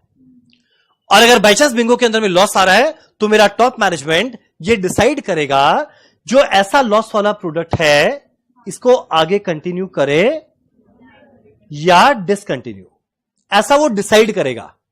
अब सोचो ना, अगर पहला साल है तो पहला साल में तो लॉस आएगा ही, पर मान लो पहला साल लॉस आया, सेकेंड ईयर और लॉस आया, तीसरा साल और लॉस आया, फोर्थ ईयर लॉस, पांचवा साल लॉस, यानी मान लो कोई प्रोडक्ट में हर साल लॉस पे लॉस आ रहा है, तब इवेंचुअली कभी ना कभी तो ये बंद करेगा।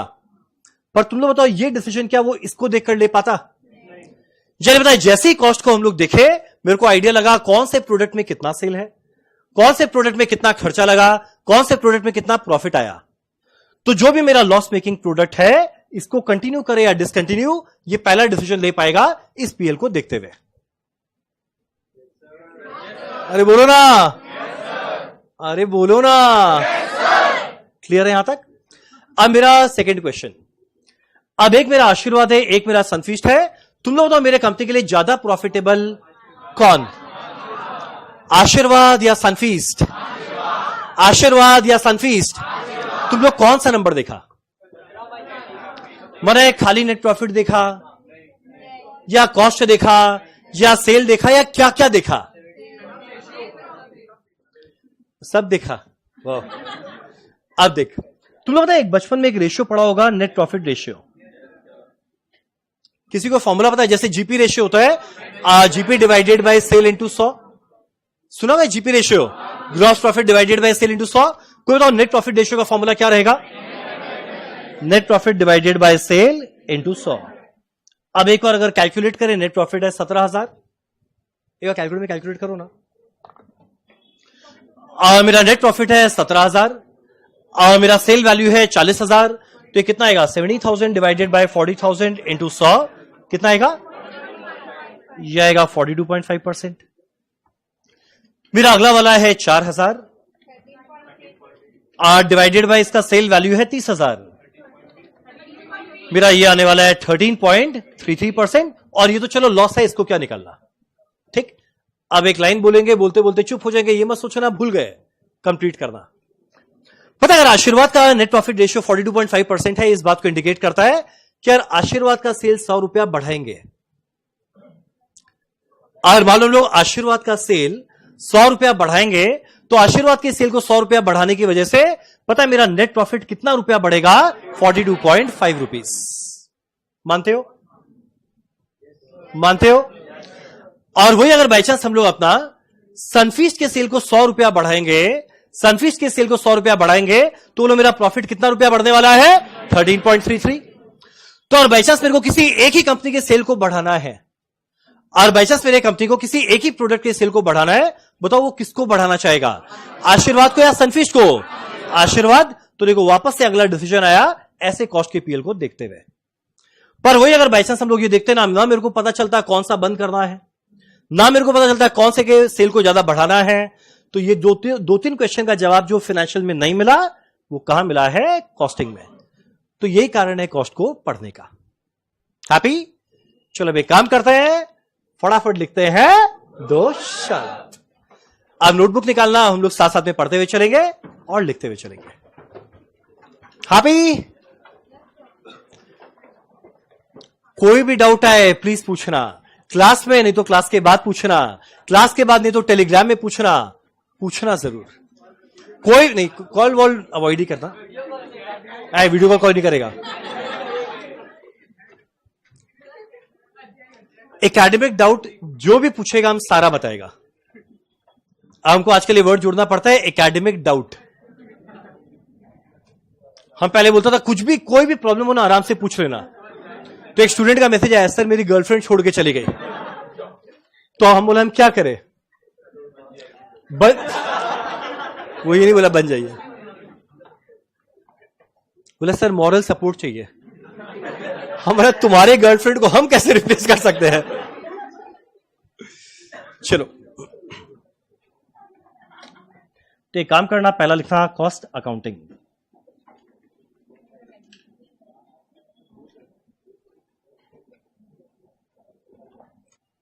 एक सेकेंड,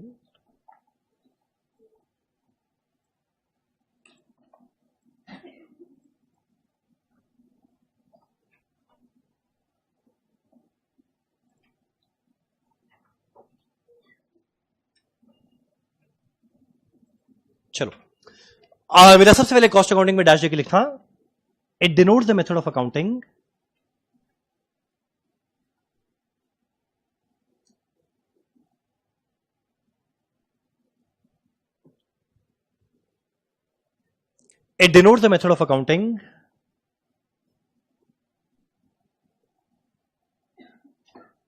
तुम लोगों को मेरा हैंडराइटिंग कैसा लगा? बेकार हैंडराइटिंग है, खुद का हैंडराइटिंग देखा है? चलो एवरेज हैंडराइटिंग, चलो ठीक है। I denote the method of accounting which deals with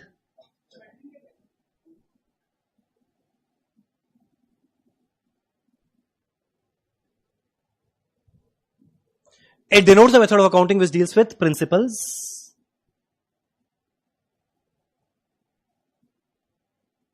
methods and techniques। ये तीन बड़ा इंपॉर्टेंट वर्ड है। ये मेरा वो मेथड ऑफ अकाउंटिंग है जो डील करता है प्रिंसिपल या मेथड या टेक्निक। अब देखो प्रिंसिपल का मतलब क्या होता है। जब तुम लोग फाइनेंशियल अकाउंट्स पढ़ा तो आप एक चीज सुना होगा, एक बताने सुना हुआ है क्या, कि इन्वेंट्री को वैल्यू करते हैं आइदर फीफो पे, ये वर्ड सुना है फीफो, और बोलो क्या आता है लीफो, या फिर वेटेड एवरेज। तो देखो एक प्रिंसिपल है इन्वेंट्री को कैसे वैल्यू करना। तो यहां पे भी ना हमारे कॉस्ट अकाउंटिंग में बहुत सारे प्रिंसिपल है, क्या क्या चीज को कैसे वैल्यू करना है जो पढ़ेंगे। मेरा अगला है मेथड। अब अलग अलग इंडस्ट्री में अलग अलग मेथड ऑफ कॉस्टिंग लगता है, जैसे job and batch costing, process costing, operating costing, वो सब पढ़ेंगे। एंड टेक्निक, डिसीजन मेकिंग के लिए बहुत सारा टेक्निक है। डिसीजन मेकिंग के लिए टेक्निक में मार्जिनल, बजट, स्टैंडर्ड, ये सब आता है। तो ये A to Z चीज पढ़ने वाले हैं सब्जेक्ट में। तो वापस से I denotes the method of accounting which deals with तीन वर्ड। एक सेकंड, जरा बताना वो तीन वर्ड क्या था। पहला प्रिंसिपल्स, मेथड्स एंड टेक्निक। अगला बताना कॉस्ट अकाउंटिंग को यूज कौन करेगा, शेयर होल्डर करेगा या टॉप मैनेजमेंट करेगा। क्यों यूज करने वाला है, डिसीजन मेकिंग के लिए। तो it denotes the method of accounting which deals with principles, methods and technique used by top management,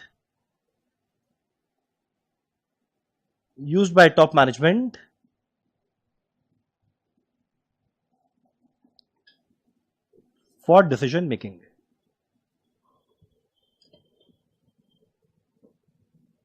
ठीक, यानी हमारे ये डेफिनेशन में तीन इंपॉर्टेंट बात। पहला प्रिंसिपल, मेथड एंड टेक्निक। मेरा अगला टॉप मैनेजमेंट, क्या चीज के लिए, डिसीजन मेकिंग के लिए। चलो डन।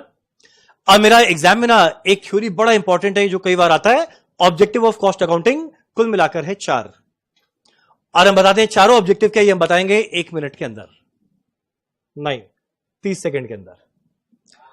पहला ऑब्जेक्टिव प्रोडक्ट वाइज सेल निकलना। अब मेरा फाइनेंशियल के अंदर में हर चीज टोटल में आया था, जबकि कॉस्ट में हर चीज प्रोडक्ट वाइज आया। तो मेरा पहला ऑब्जेक्टिव क्या है, प्रोडक्ट वाइज सेल निकालना। पता है अगला ऑब्जेक्टिव क्या है, प्रोडक्ट वाइज कॉस्ट निकालना। इसी को देखो नजर में आएगा। पहला प्रोडक्ट वाइज सेल, मेरा अगला है प्रोडक्ट वाइज कॉस्ट। अब तीसरा बताओ प्रोडक्ट वाइज प्रॉफिट। अब जैसे ही प्रोडक्ट वाइज प्रॉफिट आ गया, मेरा टॉप मैनेजमेंट तैयार है डिसीजन लेने के लिए। और याद है अभी तक हम लोग 2 डिसीजन का बात किए। पहला, जो लॉस मेकिंग प्रोडक्ट आया इसको कंटिन्यू करें या डिसकंटिन्यू। और अगला जो मेरा प्रॉफिट मेकिंग प्रोडक्ट था, एक सेकंड, उसके अंदर में एक रेशियो निकालते थे, एनपी रेशियो। बताओ जिसका रेशियो ज्यादा रहेगा वो बेटर है या खराब, और जो बेटर है उसके सेल को कम करेंगे या बढ़ाएंगे, ताकि मेरा ओवरऑल प्रॉफिट बढ़ सके। तो मेरा चार ऑब्जेक्टिव है। 1 मिनट हम छुपा रहे हैं। पहला बताना प्रोडक्ट वाइज सेल, अगला प्रोडक्ट वाइज सेल मिला, कॉस्ट मिला, प्रोडक्ट वाइज। जैसे प्रॉफिट मिला, कौन तैयार है, टॉप मैनेजमेंट। क्या लेने के लिए, 2 लेगा। पहला लॉस मेकिंग को क्या करे या क्या करे, कंटिन्यू या डिसकंटिन्यू। प्रॉफिट मेकिंग का एक रेशियो निकाल, जिसका रेशियो उसके सेल को, ताकि मेरा प्रॉफिट बढ़ेगा। चलो डन, एग्जैक्ट है हमारा 4 ऑब्जेक्टिव। फटाफट लिखते हैं 2 शब्द।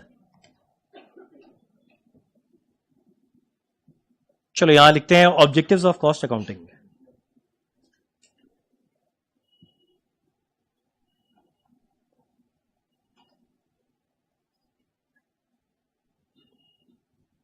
चलो मेरा पहला है ascertainment of product wise sale.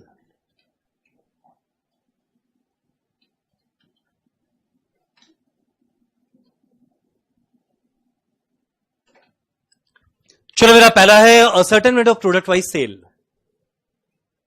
Very easy. मेरा अगला है ascertainment of product wise cost.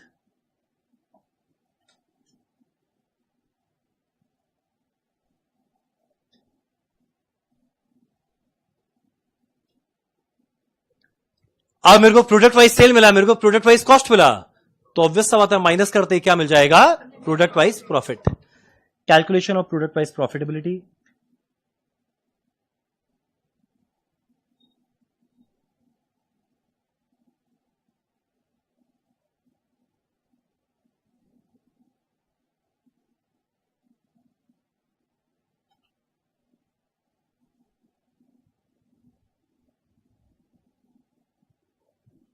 अब जैसे ही प्रोडक्ट वाइज प्रॉफिट आया, मेरा टॉप मैनेजमेंट तैयार है डिसीजन के लिए, तो यहां लिखते हैं असिस्ट द टॉप मैनेजमेंट।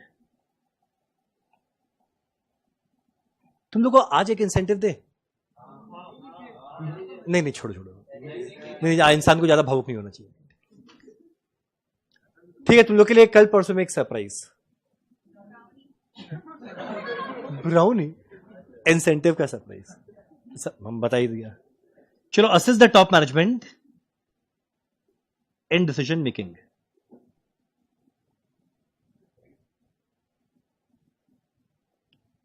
मेरा assist the top management in decision making, और मेरा डिसीजन क्या था, दो। पहला जो लॉस मेकिंग आया उसको कंटिन्यू करे या डिसकंटिन्यू, तो पहला डिसीजन। अब 4 में ना सब पार्ट ए, डिसीजन मेकिंग में क्या क्या डिसीजन लेगा, पहला कंटिन्यू और discontinue a loss making product,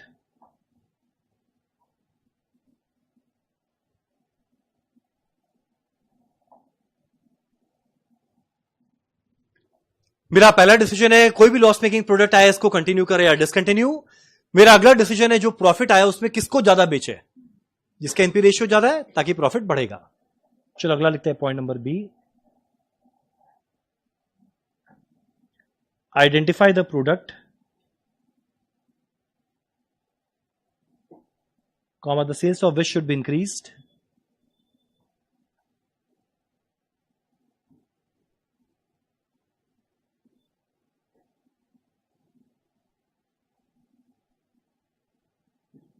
to increase overall profit। यानी मेरे वैसे प्रोडक्ट को आइडेंटिफाई करेंगे जिसके सेल को बढ़ाए ताकि मेरा ओवरऑल प्रॉफिट बढ़ सके।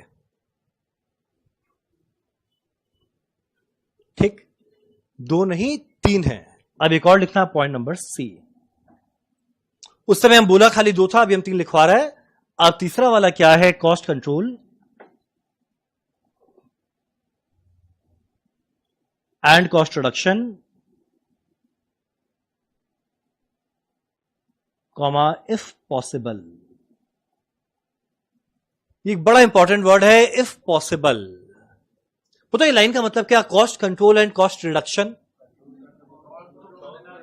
मैंने क्या करना चाहिए, कॉस्ट को ज्यादा से ज्यादा इनकर करें या कम से कम, पर कॉस्ट को तभी कम करो अगर ये पॉसिबल है। ये बड़ा इंपॉर्टेंट वर्ड है, अगर ये पॉसिबल है। इसका मतलब पता है क्या, सोचो एक बात, जैसे हमारा जो बिंगो के अंदर में लॉस आया था, तो पता है बिंगो का लॉस को प्रॉफिट बनाने के लिए एक तरीका था, हम कोई भी एक खर्चा को कम कर दे। ठीक, मान लो हम डिसाइड किया चलो एक काम करते, जो सेलिंग में खर्चा लग रहा है ना 15,000, इसको कम कर देते हैं। अब एक बात सोचो, सेलिंग करने के लिए जो खर्चा लगा, यानी एडवर्टीजमेंट का कॉस्ट, मान लो मार्केटिंग का कॉस्ट। अब जैसे हम एडवर्टीजमेंट या मार्केटिंग का कॉस्ट कम करेगा, खर्चा तो कम हो गया, पर एक बात बताओ, जैसी एडवर्टीजमेंट मार्केटिंग कम किया, खर्चा तो कम हो गया, पर और कम एडवर्टीजमेंट करेंगे, कम मार्केटिंग करेंगे तो सेल भी कम हो जाएगा। तो कोई खर्चा कम करने से अगर सेल भी कम हो जाए तो ऐसा खर्चा कम करने का फायदा है नहीं। तो इसीलिए क्या लिखा हुआ है, कॉस्ट को तभी कंट्रोल या रिड्यूस करो अगर पॉसिबल हो। चलो डन, एक काम करना, सबका चेहरा ऊपर, कोई नीचे नहीं देखेगा। देखिए तुम लोग कितना ढंग से सुना। सबसे पहले कॉस्ट अकाउंटिंग का डेफिनेशन, आप बोलते बोलते चुप होगा, फिल इन द ब्लैंक्स।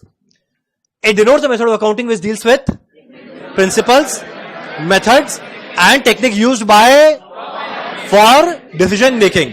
बिना देखे ऑब्जेक्टिव ऑफ कॉस्ट अकाउंटिंग कुल मिलाकर है 4। पहला प्रोडक्ट वाइज सेल, अगला प्रोडक्ट वाइज सेल मिला, कॉस्ट मिला। अब जैसे ही प्रॉफिट मिला, कौन तैयार है क्या लेने के लिए? डिसीजन 2 लेगा या 3 लेगा? 3 लेगा। पहला लॉस मेकिंग को कंटिन्यू करे या डिसकंटिन्यू, प्रॉफिट मेकिंग का एक रेशियो निकाल, जिसका रेशियो उसके सेल को, ताकि मेरा प्रॉफिट बढ़ेगा। तीसरा क्या था? Cost control and cost reduction, comma if possible. बोलो क्लियर है? अरे बोलो ना, पक्का पक्का पक्का पक्का। अब एक काम करते हैं, हम तुम लोगों को बताते हैं। अब एक अगला आधा घंटा में एक बात, इस क्लास में कितने लोग आज तक जीवन में कोई फैक्ट्री विजिट किए हैं? इतने सारे लोग फैक्ट्री गए हैं। क्या चीज का फैक्ट्री? माइंस और textiles, jute, steel, nuts and bolts. बस का फैक्ट्री में चलिए, जूस, आया शूज, अरे क्या बोल रहा हूं। हाँ, सिगरेट फैक्ट्री। कौन सी कंपनी का? आईटीसी, खिदरपुर। कहां पे? मुंगेर। आप मुंगेर के हैं? अच्छा, वह पहले बता दिया। चलो, आइसक्रीम, पेपर, चलो ठीक है, वेरी गुड। सब खाने पीने में गया हुआ है। आप बता दो, सुनो, आप जो लोग फैक्ट्री गए हैं फैंटास्टिक, आज जो लोग फैक्ट्री नहीं गए, आम तुम लोग को लेके नहीं चलते। इतनों को फैक्ट्री लेकर जाएगा। आप एक काम करते हैं, एक बार ना अगला 15-20 मिनट ना एक बार फैक्ट्री का ओवरव्यू देगा कि फैक्ट्री में क्या होता है, कैसे काम होता है। अब ये बताने के बाद एक बार हम वीडियो दिखाएगा, ढंग से देखना। ये खाली इस चैप्टर में नहीं, आगे आने वाले हर चैप्टर में काम आएगा। जब बोलेगा याद करना, पहला दिन हम ये बताया था, तो पहला दिन को याद रखना। चलो वे काम करते हैं, हम लोग लेकर चलते हैं हमारा अपना आईटीसी का सबसे इंपॉर्टेंट प्रोडक्ट, जिसकी वजह से आईटीसी चलता है। पर उसके बारे में बोलने के पहले मेरे को बहुत ही क्लियर कट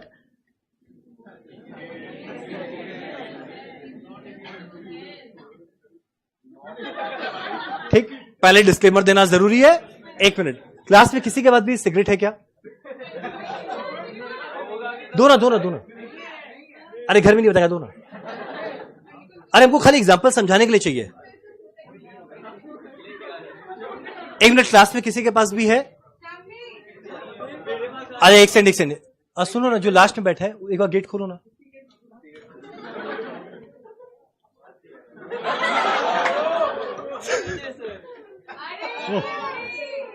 पेपर रोल करके लाया। चलो, एक सेकंड, शांति। सिगरेट, माचिस क्यों लिखी?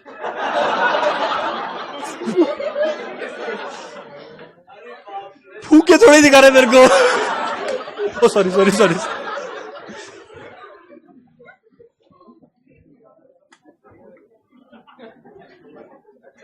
देखो, हम बताते हैं। हम लोग ना अगला एग्जांपल जो लेंगे, एक सेकंड, क्या ठीक, सुनो, हम बताते हैं। अब ये सिगरेट को बनाने के लिए कुल मिला के रॉ मटेरियल चाहिए होता है 3। सिगरेट को बनाने के लिए कुल मिला के रॉ मटेरियल चाहिए होता है 3। पहला देखो, ये अंदर में है टोबैको, ठीक। ये जो पीछे में इसको कहते हैं फिल्टर रॉड, और जो ऊपर में पेपर इसको रैप किया, इसको कहते हैं सिगरेट पेपर। जब अगर 3 रॉ मटेरियल आ जाए, एक टोबैको, एक फिल्टर रॉड, एक सिगरेट पेपर, तो आराम से हमारा सिगरेट बन जाएगा। ऐसा अटेंशन पिछले 1 घंटे में तो था ही नहीं। जो इतना ढंग से देखा भैया क्या होने वाला है,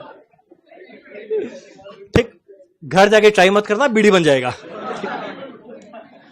अगर 3 रॉ मटेरियल आ गया तो आराम से हमारा सिगरेट बन जाएगा, ठीक। अब ये सिगरेट को बनाने के लिए ना हमारा आईटीसी का कुल मिलाकर है 5 फैक्ट्री। पहला फैक्ट्री हमारे कैलकाटा के पास में खिदरपुर, हमारा अगला है बिहार में मुंगेर, हमारा तीसरा है उत्तर प्रदेश में सहारनपुर, हमारा अगला है बैंगलोर के अंदर में कर्नाटक में बैंगलोर में, और पांचवा महाराष्ट्र में पुणे के पास में एक जगह है रंजनगांव। अब मेरे को ध्यान है, जब मेरे को पता चला कि मेरे को सिगरेट डिवीजन दिया जा रहा है, तो हम जाके अपने बॉस से बस एक रिक्वेस्ट किया। हम बोला सर सिगरेट डिवीजन दे रहे हैं, थैंक यू सर, बस एक रिक्वेस्ट है, आपको जहां भेजना है भेजिए, हम रंजनगांव नहीं जाएगा। माना कोई पूछे रंजन कहां जा रहा है, रंजनगांव। माना कितना गंदा साउंड करेगा, रंजनगांव में बैठा है। तो इसी वजह से लास्ट में वो लोग ने मेरा ये रिक्वेस्ट को स्वीकारा और मेरे को दिया आईटीसी का जो सबसे बड़ा सिगरेट फैक्ट्री है, बैंगलोर सिगरेट फैक्ट्री। वो उस समय में एक दिन में 100 मिलियन सिगरेट बनता था, एक दिन में 10 करोड़। ऐसे टैलेंटेड लोग रहेंगे तो बनेगा ही। चलो एनीवेज, अब उस समय में 10 करोड़ सिगरेट बनता था। हम बताते हैं आईटीसी का हेड ऑफिस में क्या होता है, अगला फैक्ट्री में कैसे काम होता है, अगला मार्केटिंग कैसे होता है। खाली मेरे को 10 मिनट लगेगा बताने में और बाद में एक वीडियो बताएगा, दिखाएगा और बस खत्म, ठीक। पर ये जो अगला 15-20 मिनट सुनो ना, कॉस्ट के आखिरी क्लास तक सेट रखना। अब सबसे पहला बात, हमारा आईटीसी का हेड ऑफिस कैलकाटा में है। वन ऑफ द रेयर अच्छा कंपनी जिसका हेड ऑफिस कैलकाटा में अभी भी बचा हुआ है, वो उसमें एक आईटीसी है। कहां पर है? जो तुम लोग का सी इंस्टीट्यूट है ना, उसके ठीक सामने है। सी इंस्टीट्यूट समझ गया कौन सा? वो गांव वाला नहीं, कस्बा वाला नहीं, ये जो रसद स्ट्रीट में है। मैदान मेट्रो से निकलना, जीवनदीप से लेफ्ट लेना, जहां पे आईसीआई है उसके ठीक ऑपोजिट फुट पे आईटीसी का हेड ऑफिस। तुम लोग रियलाइज करेगा मेरा ड्राइंग बहुत सुंदर है। देखो हम आईटीसी का हेड ऑफिस बनाने वाले हैं।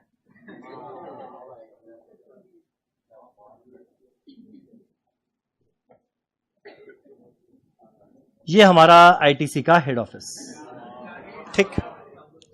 अब बता दें हमारे हेड ऑफिस के अंदर में रहता क्या है। जो हेड ऑफिस है इसके टॉप फ्लोर में रहेगा वहां का बीओडी, बोर्ड ऑफ डायरेक्टर। खुद तो आईटीसी के चेयरमैन का नाम क्या? हाँ क्या? दोस्त नहीं है, मिस्टर संजीव पुरी। नहीं बट चलो एटलीस्ट थैंकफुली किसी को पता तो है संजीव क्या होता है। अच्छा एक सेकंड, तुम लोग के शायद फाउंडेशन में था ना ये? अच्छा फाउंडेशन में तो माइक्रो मैक्रो आ गया ना पहले। हाँ ओके, तो तुमको कैसे पता? पता है, चलो वेरी गुड। तो हमारे टॉप फ्लोर में रहेगा बोर्ड ऑफ डायरेक्टर। अगला रहने वाला है प्रोडक्शन डिपार्टमेंट का हेड,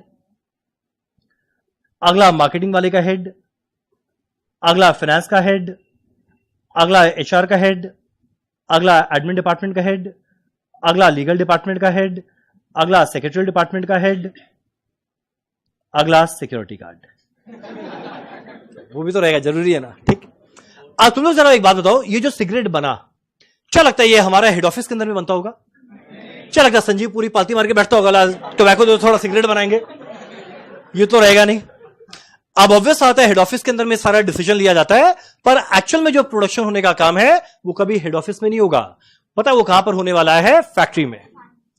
अब बताते हैं फैक्ट्री का, अब बैंगलोर सिगरेट फैक्ट्री का हम बताते हैं क्या क्या डिपार्टमेंट है।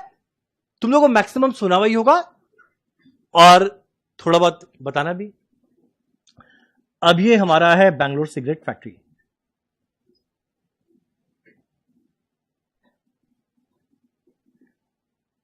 आप कोई भी फैक्ट्री में जाएगा वहां पे बहुत सारा डिपार्टमेंट रहेगा। मेन रहता है 5 डिपार्टमेंट। पहले वाले का नाम है स्टोर्स डिपार्टमेंट, अगले वाले का नाम है इंजीनियरिंग, अगले वाले का है फाइनेंस और बाजू में है एचआर। पर भाई वो डिपार्टमेंट जिस चीज के लिए हमारा फैक्ट्री बनाया गया है वो है प्रोडक्शन डिपार्टमेंट। अब मेरा प्रोडक्शन डिपार्टमेंट में ना सिगरेट को बनाने के लिए 3 मशीन लगता है। पहले वाले का नाम है कटिंग, अगले वाले का नाम है मॉइस्चर एंड फ्लेवर और लास्ट वाले का है पैकिंग। अब हर मशीन को चलाने के लिए आदमी लोग लगेंगे।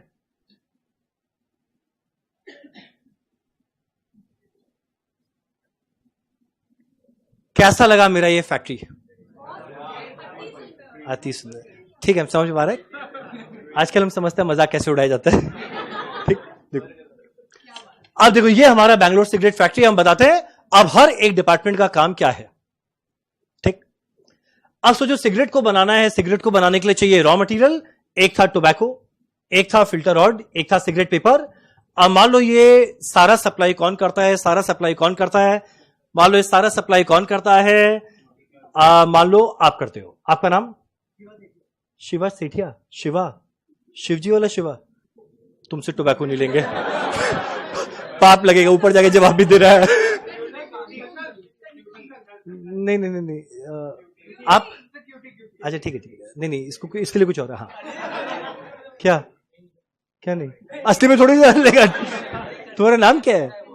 हाँ सौम्यजीत, इतना मेरे को याद नहीं रहेगा। आई थिंक सिंपल नाम रखते हैं आपका। आपका नाम है हर्षित, ठीक। मान लो हमारा हर्षित कौन है? अच्छा शांति शांति। मान लो जो हमारा हर्षित है ये कौन है? ये हमारा टोबैको सप्लायर है। तो अभी से लेके कॉस्ट की लास्ट क्लास तक तुम टोबैको बॉय। चलो ये मान लो हमारे हर्षित का वेयरहाउस। हम क्या किया, हर्षित को कॉल किया, बोला भाई हर्षित हमारे यहाँ पे टोबैको खत्म हो रहा है, फटाफट लेकर आ। बोला कितना चाहिए? हम बोला 10,000 kg लेकर आ। बोला बस फटाफट आते 3 दिनों के अंदर। अब तुम लोग मेरे को तो जब हर्षित लेकर आएगा टोबैको, बुद्धि लगाना फैक्ट्री में, अब जैसे ही हर्षित टोबैको लेकर आएगा, क्या लगता है वो टोबैको लाके किस डिपार्टमेंट को देगा? क्या लगता है सीधा प्रोडक्शन डिपार्टमेंट को दे देगा? क्या लगता है वो किस डिपार्टमेंट को देना चाहिए? बताओ किस डिपार्टमेंट को देगा? स्टोर्स डिपार्टमेंट को। हमारे स्टोर्स डिपार्टमेंट का काम क्या है? जो भी मटेरियल आएगा उसको अपने पास अच्छे से रखना। तो सबसे पहले आया टोबैको, रखा। इसके बाद आया फिल्टर रॉड, ये रहा। इसके बाद आया सिगरेट पेपर, ये रहा। अब मेरा सारा मटेरियल रहेगा स्टोर्स डिपार्टमेंट में। पर जरा बताना ये सारे मटेरियल को यूज कौन सा डिपार्टमेंट करने वाला है? कौन सा डिपार्टमेंट यूज करने वाला है? प्रोडक्शन। तो हमारा स्टोर्स वाले का दो ही काम है, जब मटेरियल आएगा ढंग से रख, और जब प्रोडक्शन वाले को लगेगा उसको इश्यू कर दे। क्लियर है? अरे बोलो ना। अब हमारा स्टोर्स डिपार्टमेंट का काम खत्म, मटेरियल आया रख, और जब लगेगा उसको दे दे। अब पता है हर एक बड़ा फैक्ट्री साल भर चलता है 24 घंटा करके। आईटीसी के फैक्ट्री में जाना 24 घंटा काम होता है। तो बोले क्या बात कर रहे हैं, एक आदमी 24 घंटा बैठा रहेगा? 3 शिफ्ट में काम होता है। अब मान लो पहला शिफ्ट चल रहा है, तुम लोग गया, जैसे 8 घंटा खत्म हुआ अगला शिफ्ट में आप लोग आए। सेकेंड शिफ्ट खत्म हुआ, तीसरा शिफ्ट में तुम लोग आया। तुम लोग देखो क्या हो रहा है। फिर नेक्स्ट डे पहला शिफ्ट में तुम लोग आया, सेकेंड शिफ्ट में आप लोग आए, थर्ड शिफ्ट में तुम लोग आया, और इस तरीका से सिलसिला चलता रहेगा। आप सोच के देखो ना, 365 दिन 24 घंटा करके अगर फैक्ट्री चल रहा है तो या कभी ना कभी तो मशीन खराब होगा, और अगर मशीन खराब होगा इसको ठीक करना पड़ेगा। अब ठीक करने के लिए एक ऑप्शन है, किसी को कॉल करके बाहर से बुलाए, आने में टाइम लगेगा, और भैया हमारे फैक्ट्री में टाइम वेस्ट करने के लिए टाइम नहीं है। तो यही कारण है हमारे फैक्ट्री के अंदर में तुरंत एक इंजीनियरिंग डिपार्टमेंट बना के बैठा हुआ है कि जैसे कहीं कोई प्रॉब्लम हुआ तुरंत जाके ठीक करे, ताकि कम से कम टाइम लॉस हो। जितना ज्यादा टाइम लॉस होगा उतना प्रोडक्शन हैम्पर होगा। तो हमारा इंजीनियरिंग का काम क्या, कहीं कोई प्रॉब्लम आया मशीन में तुरंत आके उसको रिजॉल्व करना। अब मेरा तीसरा डिपार्टमेंट कौन सा है? फाइनेंस। तुम लोग का जिस दिन सीए में हो जाएगा, उसके बाद जब तुम लोग का अगर फैक्ट्री के अंदर में पोस्टिंग होगा, तुम लोग जाएगा फाइनेंस डिपार्टमेंट में। अब तुम लोग हम लोग का काम क्या रहेगा? जो हम लोग को आता है। तुम लोग हम लोग को क्या आता है? तुम लोग को अकाउंटिंग आता है। जब परचेज करेगा ना रॉ मटेरियल, एंट्री करेगा purchase account debit to creditor. जब बेचेगा एंट्री करेगा डेटर टू सेल। पैसा मिलेगा बैंक टू डेटर। वेजेस देंगे वेजेस टू कैश। तुम बोलेगा ये सब हरकत हम लोग करेंगे ना। ये सब हरकत करने के लिए तुम लोग के अंडर में 5-6 लोग रहेंगे। और मेरे को ध्यान है जब मेरा आईटीसी में बैंगलोर फैक्ट्री में पोस्टिंग था, पहला दिन गया, मेरा बॉस से जाके मिला, तो हम बोला सर कहां पे बैठना है। उसके पहले आर्टिकल शिफ्ट चला था 3 साल पीडब्ल्यूसी में, जहां पे आर्टिकल लोग को ना एक बॉन्डेड लेबर माना जाता है। दिन में 14-15 घंटा काम कराएगा, जिसका जितना गुस्सा है सब उस पर निकालेगा, जम के गाली देगा। अब अचानक से वहां पर गया, हम बोला सर बताइए किस कोने में बैठ रहे हैं। बोला कोना नहीं है, एक ये जो पिलर दिख रहा है, ये पिलर के यहां तक इतना बड़ा, बोला ये मेरा केबिन है। हम बोला सर मेरा घर बस जाए सर इससे। बोले नहीं ये तुम्हारा केबिन है। तो बोला सर बताइए करना क्या? बोला तुमको कुछ नहीं करना, तुमको सुपरवाइज करना है। हम बोला किसको? बुलाया गया, 6 लोग मेरे अंडर थे, और लास्ट में एक सेक्रेटरी है। हम बोला सर ये? बोले तुम्हारी सेक्रेटरी मेरी। हम बोला हाँ, मेरे चेहरे का मुस्कुराहट क्या बता रहा है? नहीं हम लोग उस टाइप के है नहीं, हम बस ठीक है ना। ठीक, तो यहां पे हुआ क्या, इतने सारे आदमी लोग अंडर में, भाई आदमी पगला जाए, बोले क्या हो रहा है। पहले हम लोग क्या करते थे, जब उबर बुक करते थे हम लोग खुद बैठ के सोचते थे, अब सीधा सेक्रेटरी प्लीज बुक माई उबर, वो बुक कर रही है। तो एनीवेज बड़ा अच्छा एक्सपीरियंस था। तो फाइनेंस वाला, तुम बोलेगा फाइनेंस वाला करेगा क्या, जो अकाउंटिंग का काम है वो तो मेरे अंडर में जो आदमी लोग बैठा है वो लोग करेगा, हम लोग क्या करेंगे जो फाइनेंस वालों को आता है। पता है मंथ जब खत्म होगा तो एक जबरदस्त जीएसटी का पेमेंट करना पड़ता है। एक जीएसटी, तुम लोग सुना है सीजीएसटी और एसजीएसटी और वो भाई, और इतना नॉलेज। चलो अब ये सारा कैलकुलेशन कौन करेगा, फाइनेंस वाला। अब एक नया मशीन लेकर आए या ना लेकर आए, मशीन को लेकर आए, फायदा कितना है नुकसान कितना है, प्रोडक्शन वाला तो बोल देगा मशीन चाहिए, पर किससे इवैल्यूएट करे, लेके आए या ना लेकर आए, वेंडर के साथ नेगोशिएशन कौन करेगा, फाइनेंस वाला। जितना अग्रीमेंट साइन होने वाला है सबका फाइनेंशियल एंगल कौन चेक करेगा, फाइनेंस वाला। क्या लगता है ये हमारा स्टोर्स वाला करेगा, बुर्बक है, इंजीनियर उससे बड़ा। तो जितना फाइनेंशियल रिलेटेड वर्क है सब कौन करने वाला है, फाइनेंस वाला। तो सारा का सारा काम करेगा फाइनेंस, यानी जो बाकी किसी के बस का नहीं है वो काम करने वाला है फाइनेंस डिपार्टमेंट। अब जस्ट फाइनेंस के बाजू में है एचआर डिपार्टमेंट। ठीक है क्या ये कोई हरकत है। अब जनरली एचआर डिपार्टमेंट का काम क्या रहेगा, अब किस डिपार्टमेंट में किस नए आदमी को रिक्रूट करना है, किसका प्रमोशन होना है, किसका इंक्रीमेंट होना है, किसको बोनस कितना मिलने वाला है, किसका लीव इनकैशमेंट रहेगा, किसका मतलब ये जितना भी एम्प्लॉय रिलेटेड वर्क रहेगा सारा का सारा कौन डिसाइड करने वाली है, एचआर। हाँ जनरली एचआर के अंदर में फीमेल रहती है, जनरली नहीं जनरली वही रहता है हर कंपनी के अंदर में, एचआर डिपार्टमेंट में फीमेल रहती है, उनका नेगोशिएशन स्किल्स जैसे ही बेटर होता है। आप सोचो अगर मान लो कि एचआर कोई लड़का है, वो मेरे को बोलेगा 10 लाख रुपया देगा, मतलब नहीं करेंगे जा। वो कोई लड़के बोले 10 लाख, ओके हम ऐसा नहीं है, बाकी लोग ऐसे हैं, बाकी लोग ऐसे हैं, हम ऐसा नहीं है, बाकी लोग ऐसे हैं। तो वो लोग नेचुरली फिर ज्यादा आर्ग्यूमेंट नहीं करता, 10 लाख जो इच्छा आपकी सेवा में। तो एनीवेज अब जो एचआर है, यानी इन शॉर्ट फैक्ट्री में जाओ, किसको पटा के रखना, एचआर।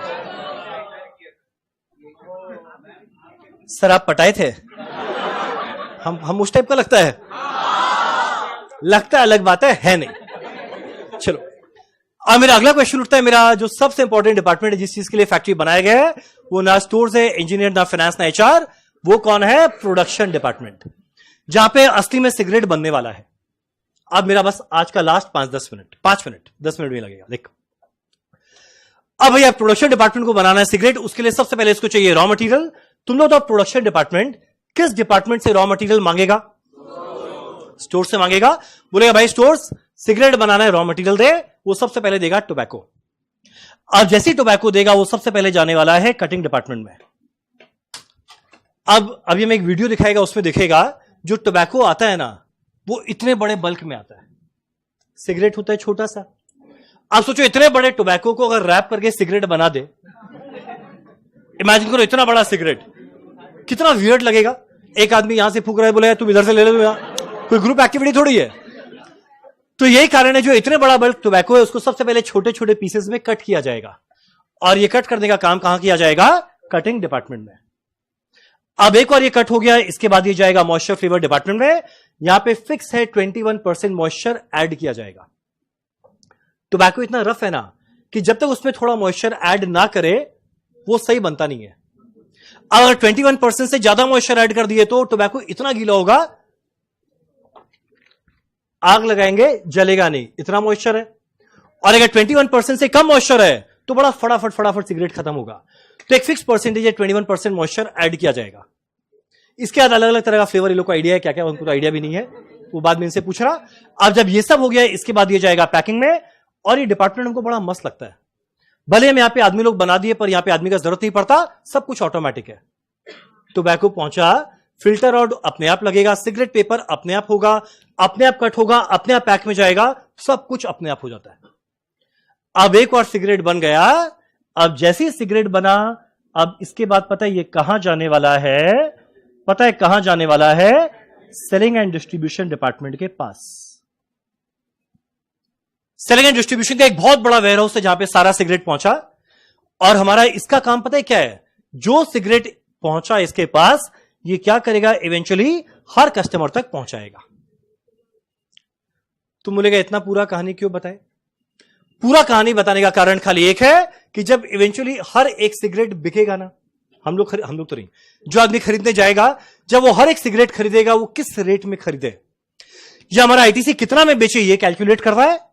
ये कैलकुलेट करने के लिए हमारा अगला चैप्टर आएगा कॉस्ट शीट। और पता है कोई भी चीज का सेल निकालना बड़ा आसान है। बोले कैसे? जितना खर्चा लगा ना सारे कॉस्ट को जोड़ दो, जितना खर्चा लगा सारे कॉस्ट को जोड़ दो, और बोलो कॉस्ट में क्या ऐड करना पड़ेगा? प्रॉफिट। बोलो क्या मिल जाएगा? सेल। अब जितना खर्चा लगा सारे कॉस्ट को जोड़ दो, ऐड कर दे, प्रॉफिट क्या मिलेगा? सेल। इतना टोटल सेल कमाना है, डिवाइड कर दो कितना सिगरेट बेचेगा, पता चलेगा हर सिगरेट का सेलिंग प्राइस क्या रहेगा। Done done done done done. Last line आज का। अब अगला क्वेश्चन उठता है, जो कॉस्ट है, इस कॉस्ट में क्या क्या लगेगा? तुम लोग बताओ तो अपने आप, एक बार कॉमन सेंस लगाओ। तुम लोग के हिसाब से हमारा सिगरेट को बनाने के लिए सबसे इंपॉर्टेंट खर्चा क्या चीज का था? सोचो, कुछ हो ना हो, अगर टोबैको नहीं है तो सिगरेट कैसे बनेगा? यानी सबसे इंपॉर्टेंट क्या है? टोबैको। अगला क्या है? Filter rod. अगला क्या है? Cigarette paper. पता है सबको समराइज करके पता है हम लोग किस नाम से बुलाते हैं? Raw material. अब आइदर वर्ड यूज करेगा रॉ मटेरियल, या इसका एक और नाम होता है डायरेक्ट मटेरियल। कल कॉस्ट शीट हम लोग जो फॉर्मेट जानेंगे, एक एक लाइन आइटम को बड़ा डिटेल में डिस्कस करेंगे। तो सबसे इंपॉर्टेंट है सारा रॉ मटेरियल। और रॉ मटेरियल नहीं है तो सिगरेट कैसे बनेगा? तो पहला खर्चा है रॉ मटेरियल। अब अगला क्वेश्चन उठता है, खाली रॉ मटेरियल है, सिगरेट बन जाएगा? नहीं। पता है अगला, ये आदमी लोग का होना बहुत जरूरी है। कोई एक दिन मान लो फाइनेंस वाला एचआर वाले के संग घूमने चले जाए, मेरी तरफ क्या अंगुली करके चले? अरे हम थे, अभी थोड़ी है फाइनेंस में। और इससे बात नहीं करना चाहिए, मेरे ससुराल वाले लोग भी क्लास करते हैं। बोलो क्या सोचेंगे मेरे बारे में? हर टाइम में मेरे ससुराल वाले रहते हैं। मेरा ससुराल बहुत बड़ा ससुराल है, उसके बहुत ब्रांचेस है across India, with headquarters at New Delhi. हर शहर में मेरा ससुराल है। अरे उस सेंस में नहीं, अरे उस सेंस में नहीं, मतलब ससुराल के वाले रिलेटिव्स है एक ही फैमिली का पार्ट है, एक ही फैमिली का पार्ट। नहीं, इसके पहले कुछ और सोच ले, इसलिए। अरे सुनो, हाँ अब देख, सबसे पहला मेरा क्या आएगा? Raw material, direct material. अब पता है अगला, सिगरेट को बनाने के लिए एक डिपार्टमेंट के आदमी लोग बहुत जरूरी है। पता है कौन से डिपार्टमेंट के आदमी सबसे जरूरी है? प्रोडक्शन वाले। ये अगर नहीं आए कोई प्रॉब्लम नहीं, ये नहीं आए कोई दिक्कत नहीं, इंजीनियर भी एक नहीं आए कोई दिक्कत नहीं, वो तो उसी दिन काम आएगा जब मशीन खराब होगा। अगर स्टोर्स आया तब भी दिक्कत नहीं है, प्रोडक्शन वाला जाएगा रॉ मटेरियल लेके आ जाएगा। पर मान लो कोई एक दिन प्रोडक्शन वाले नहीं आए तो यह सिगरेट नहीं बनेगा। जल्दी बताया अगला जो सबसे इंपॉर्टेंट आदमी वो कौन है? ऐसे वर्कर लोग। और ऐसे जो वर्कर है भैया, कलयुग है, फोकट में कोई कुछ नहीं करता। पता है ऐसा वर्कर को कुछ देना पड़ेगा। बोलो क्या? वर्कर लोग को सैलरी नहीं देते, वो ऑफिसर को मिलता है। वर्कर को क्या देते हैं? वेजेस। पता है ऐसे वर्कर का वेजेस को कहते हैं डायरेक्ट वेजेस, क्योंकि ये डायरेक्टली काम कर रहा है सिगरेट को बनाने के लिए। ये नाम सेट हुआ?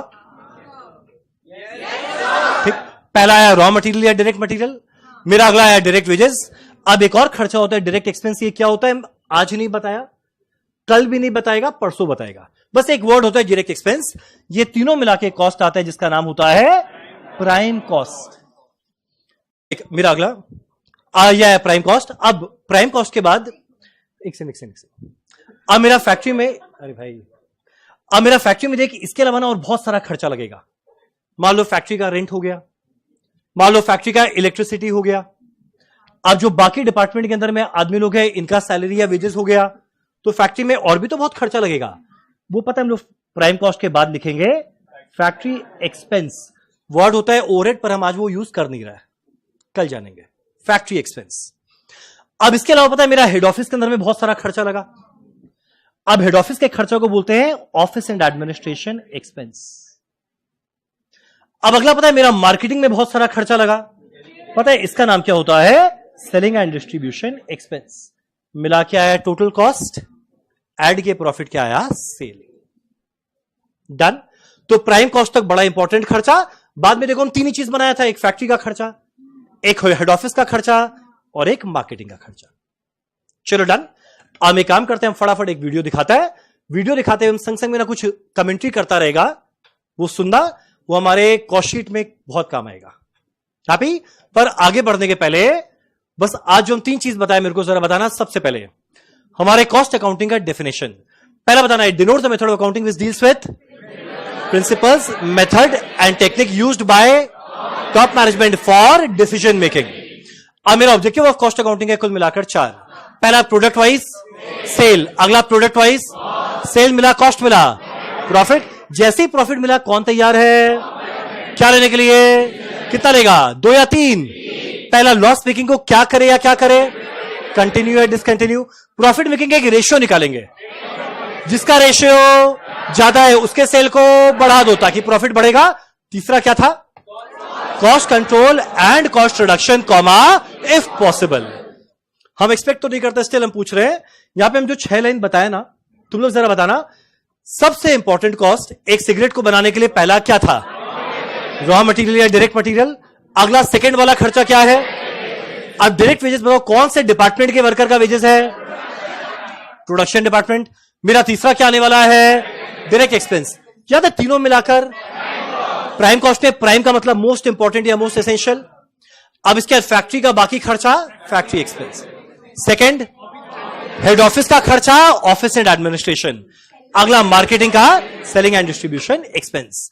सब मिलाकर आया टोटल कॉस्ट, ऐड करेंगे प्रॉफिट क्या आएगा, सेल। क्लियर है? कोई भी डाउट रहे तो आराम से क्लास के, आप डाउट है?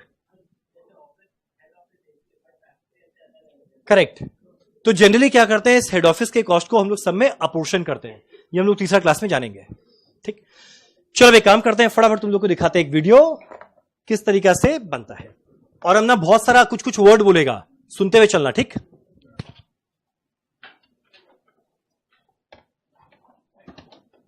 नहीं लाइट्स ऑफ करने की जरूरत नहीं।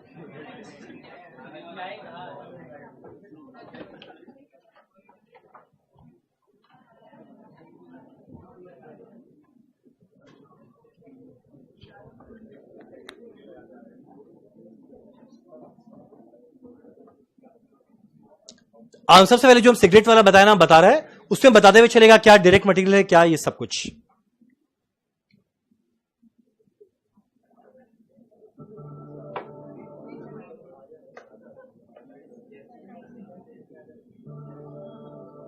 नजर में आ रहा है ना? नहीं लाइट ठीक है, देख लो ना कौन सा बनाना है घर जाके। अब देखो ये हमारा पहला डिपार्टमेंट जो कटिंग डिपार्टमेंट हम बताया था, यहां पे बल्क में टोबैको पहुंचा, वो सबसे पहले छोटे छोटे पीसेस में कट किया जाएगा। तो ये जो टोबैको आया ये मेरा डायरेक्ट मटेरियल या रॉ मटेरियल हुआ। अब देखो जितने भी आदमी लोग काम कर रहे हैं ना, ये प्रोडक्शन डिपार्टमेंट के अंदर का आदमी है, तो ऐसे वर्कर को वेजेस मिलेगा। याद है ऐसे वेजेस को हम लोग क्या कहेंगे, डायरेक्ट वेजेस।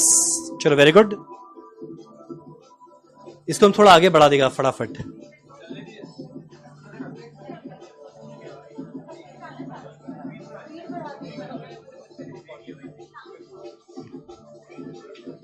ठीक है, हम थोड़ा आगे बढ़ा रहे हैं। अब ये मेरा सबसे पहले कटिंग डिपार्टमेंट में चला गया। अब कटिंग के बाद ये अगला जाने वाला है मॉइस्चर फ्लेवर में।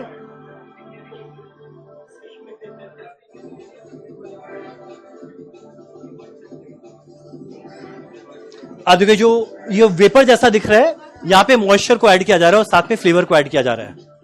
तो ये हमारा पहला था कटिंग, उसके बाद मॉइस्चर फ्लेवर ऐड हुआ। वापस से यहां पे कोई भी वर्कर रहेगा उनका वेजेस रहेगा डायरेक्ट वेजेस। अब जब ये सब कुछ हो गया, इसके बाद ये जाएगा तीसरे डिपार्टमेंट में, पैकिंग में। हम एक काम करता है, इस वीडियो को बंद करके सीधा पैकिंग में जाता है। इसको देखने में क्या मजा आ रहा है, अरे बोलता अरे यार। ये हमारा टोबैको पहुंच गया, अब ये जा रहा है पैकिंग के अंदर में।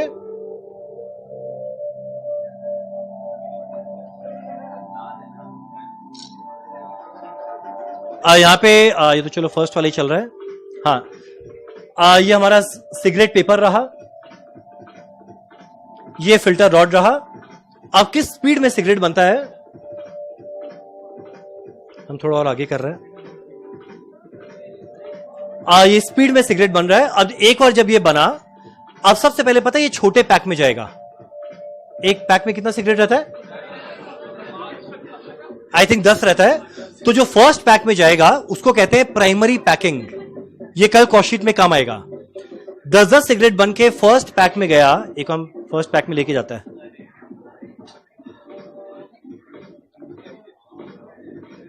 भाई पैक कहां, तू जल्दी आ।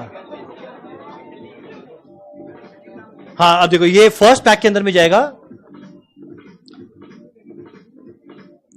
इसको कहते हैं प्राइमरी पैकिंग। कल कॉस्टशीट में आएगा प्राइमरी पैकिंग।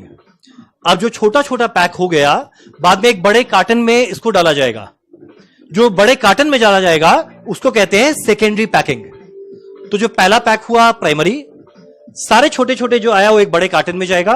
देखो ये बड़े कार्टन में जाएगा।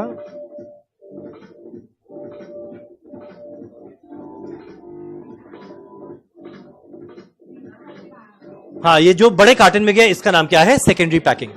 तो यहां रॉ मटेरियल देखे, डायरेक्ट वेजेस देखे, प्राइमरी पैकिंग देखे, सेकेंडरी पैकिंग देखे। बस अब एक छोटा सा वीडियो उस कार का जो मेरे पास है, मेरा फेवरेट कार।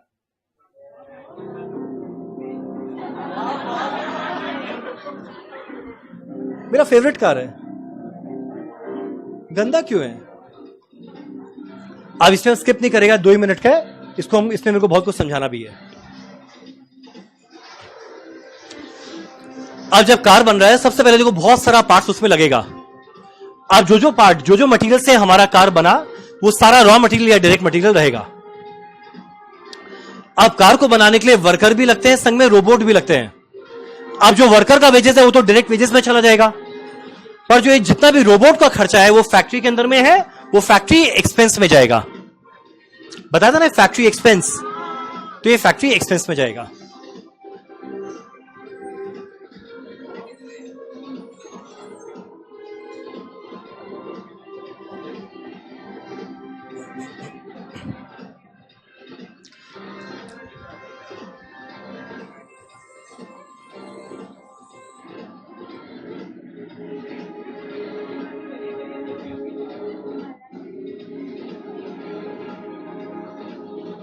अब यहां हम तो अपने डायग्राम में खाली 2-2 आदमी बनाया। रियल लाइफ में एक बड़े फैक्ट्री के अंदर में हजारों एम्प्लॉय रहते हैं। तो जितने हजारों एम्प्लॉय है, सबका वेजेस जाने वाला है डायरेक्ट वेजेस में। अब ये जो पार्ट से बना ये सारा डायरेक्ट मटेरियल। अब अगला वाला चीज एक बड़ा इंपॉर्टेंट आएगा।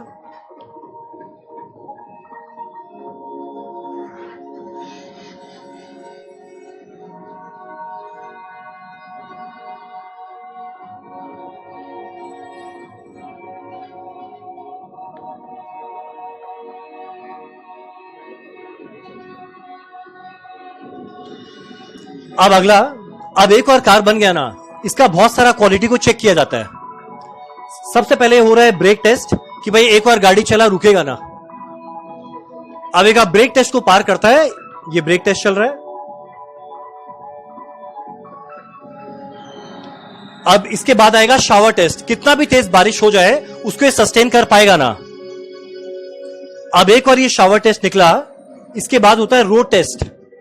इंडिया में जितना तरह का रोड है, हाईवे या जितना तरह का रोड है, सब उसके फैक्ट्री के अंदर में उन्होंने बनाया कि हर तरह के रोड में चल पाएगा ना।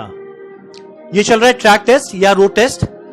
अब ब्रेक टेस्ट हुआ या शावर टेस्ट हुआ या रोड टेस्ट हुआ, ये सब को कंडक्ट करने के लिए बहुत खर्चा लगता है। इसका ऑब्जेक्टिव है क्वालिटी को चेक करना। ये सारा जाएगा क्वालिटी कंट्रोल कॉस्ट में।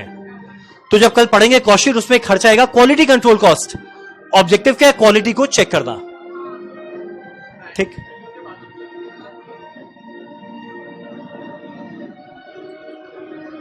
चलो डन। तो रॉ मटेरियल जाने, डायरेक्ट वेजेस जाने, रोबोट का जो खर्चा है, रेंट का खर्चा, इलेक्ट्रिसिटी फैक्ट्री एक्सपेंस में गया, मार्केटिंग वाले का सेलिंग एंड डिस्ट्रीब्यूशन में गया, क्वालिटी को चेक करने के लिए खर्चा क्वालिटी कंट्रोल कॉस्ट में गया।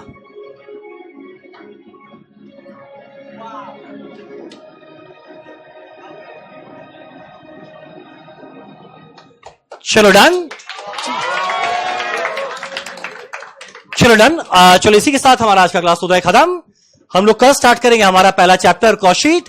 11:30 बजे हम लोग अपना क्लास स्टार्ट कर देंगे। तो आज ज्यादा कुछ पढ़े नहीं है, जितना पढ़े एक बार प्लीज रिवाइज करके आना, और डेली कॉस्ट को घर जाके खाली 15 मिनट देना, कॉस्ट एकदम हो जाएगा।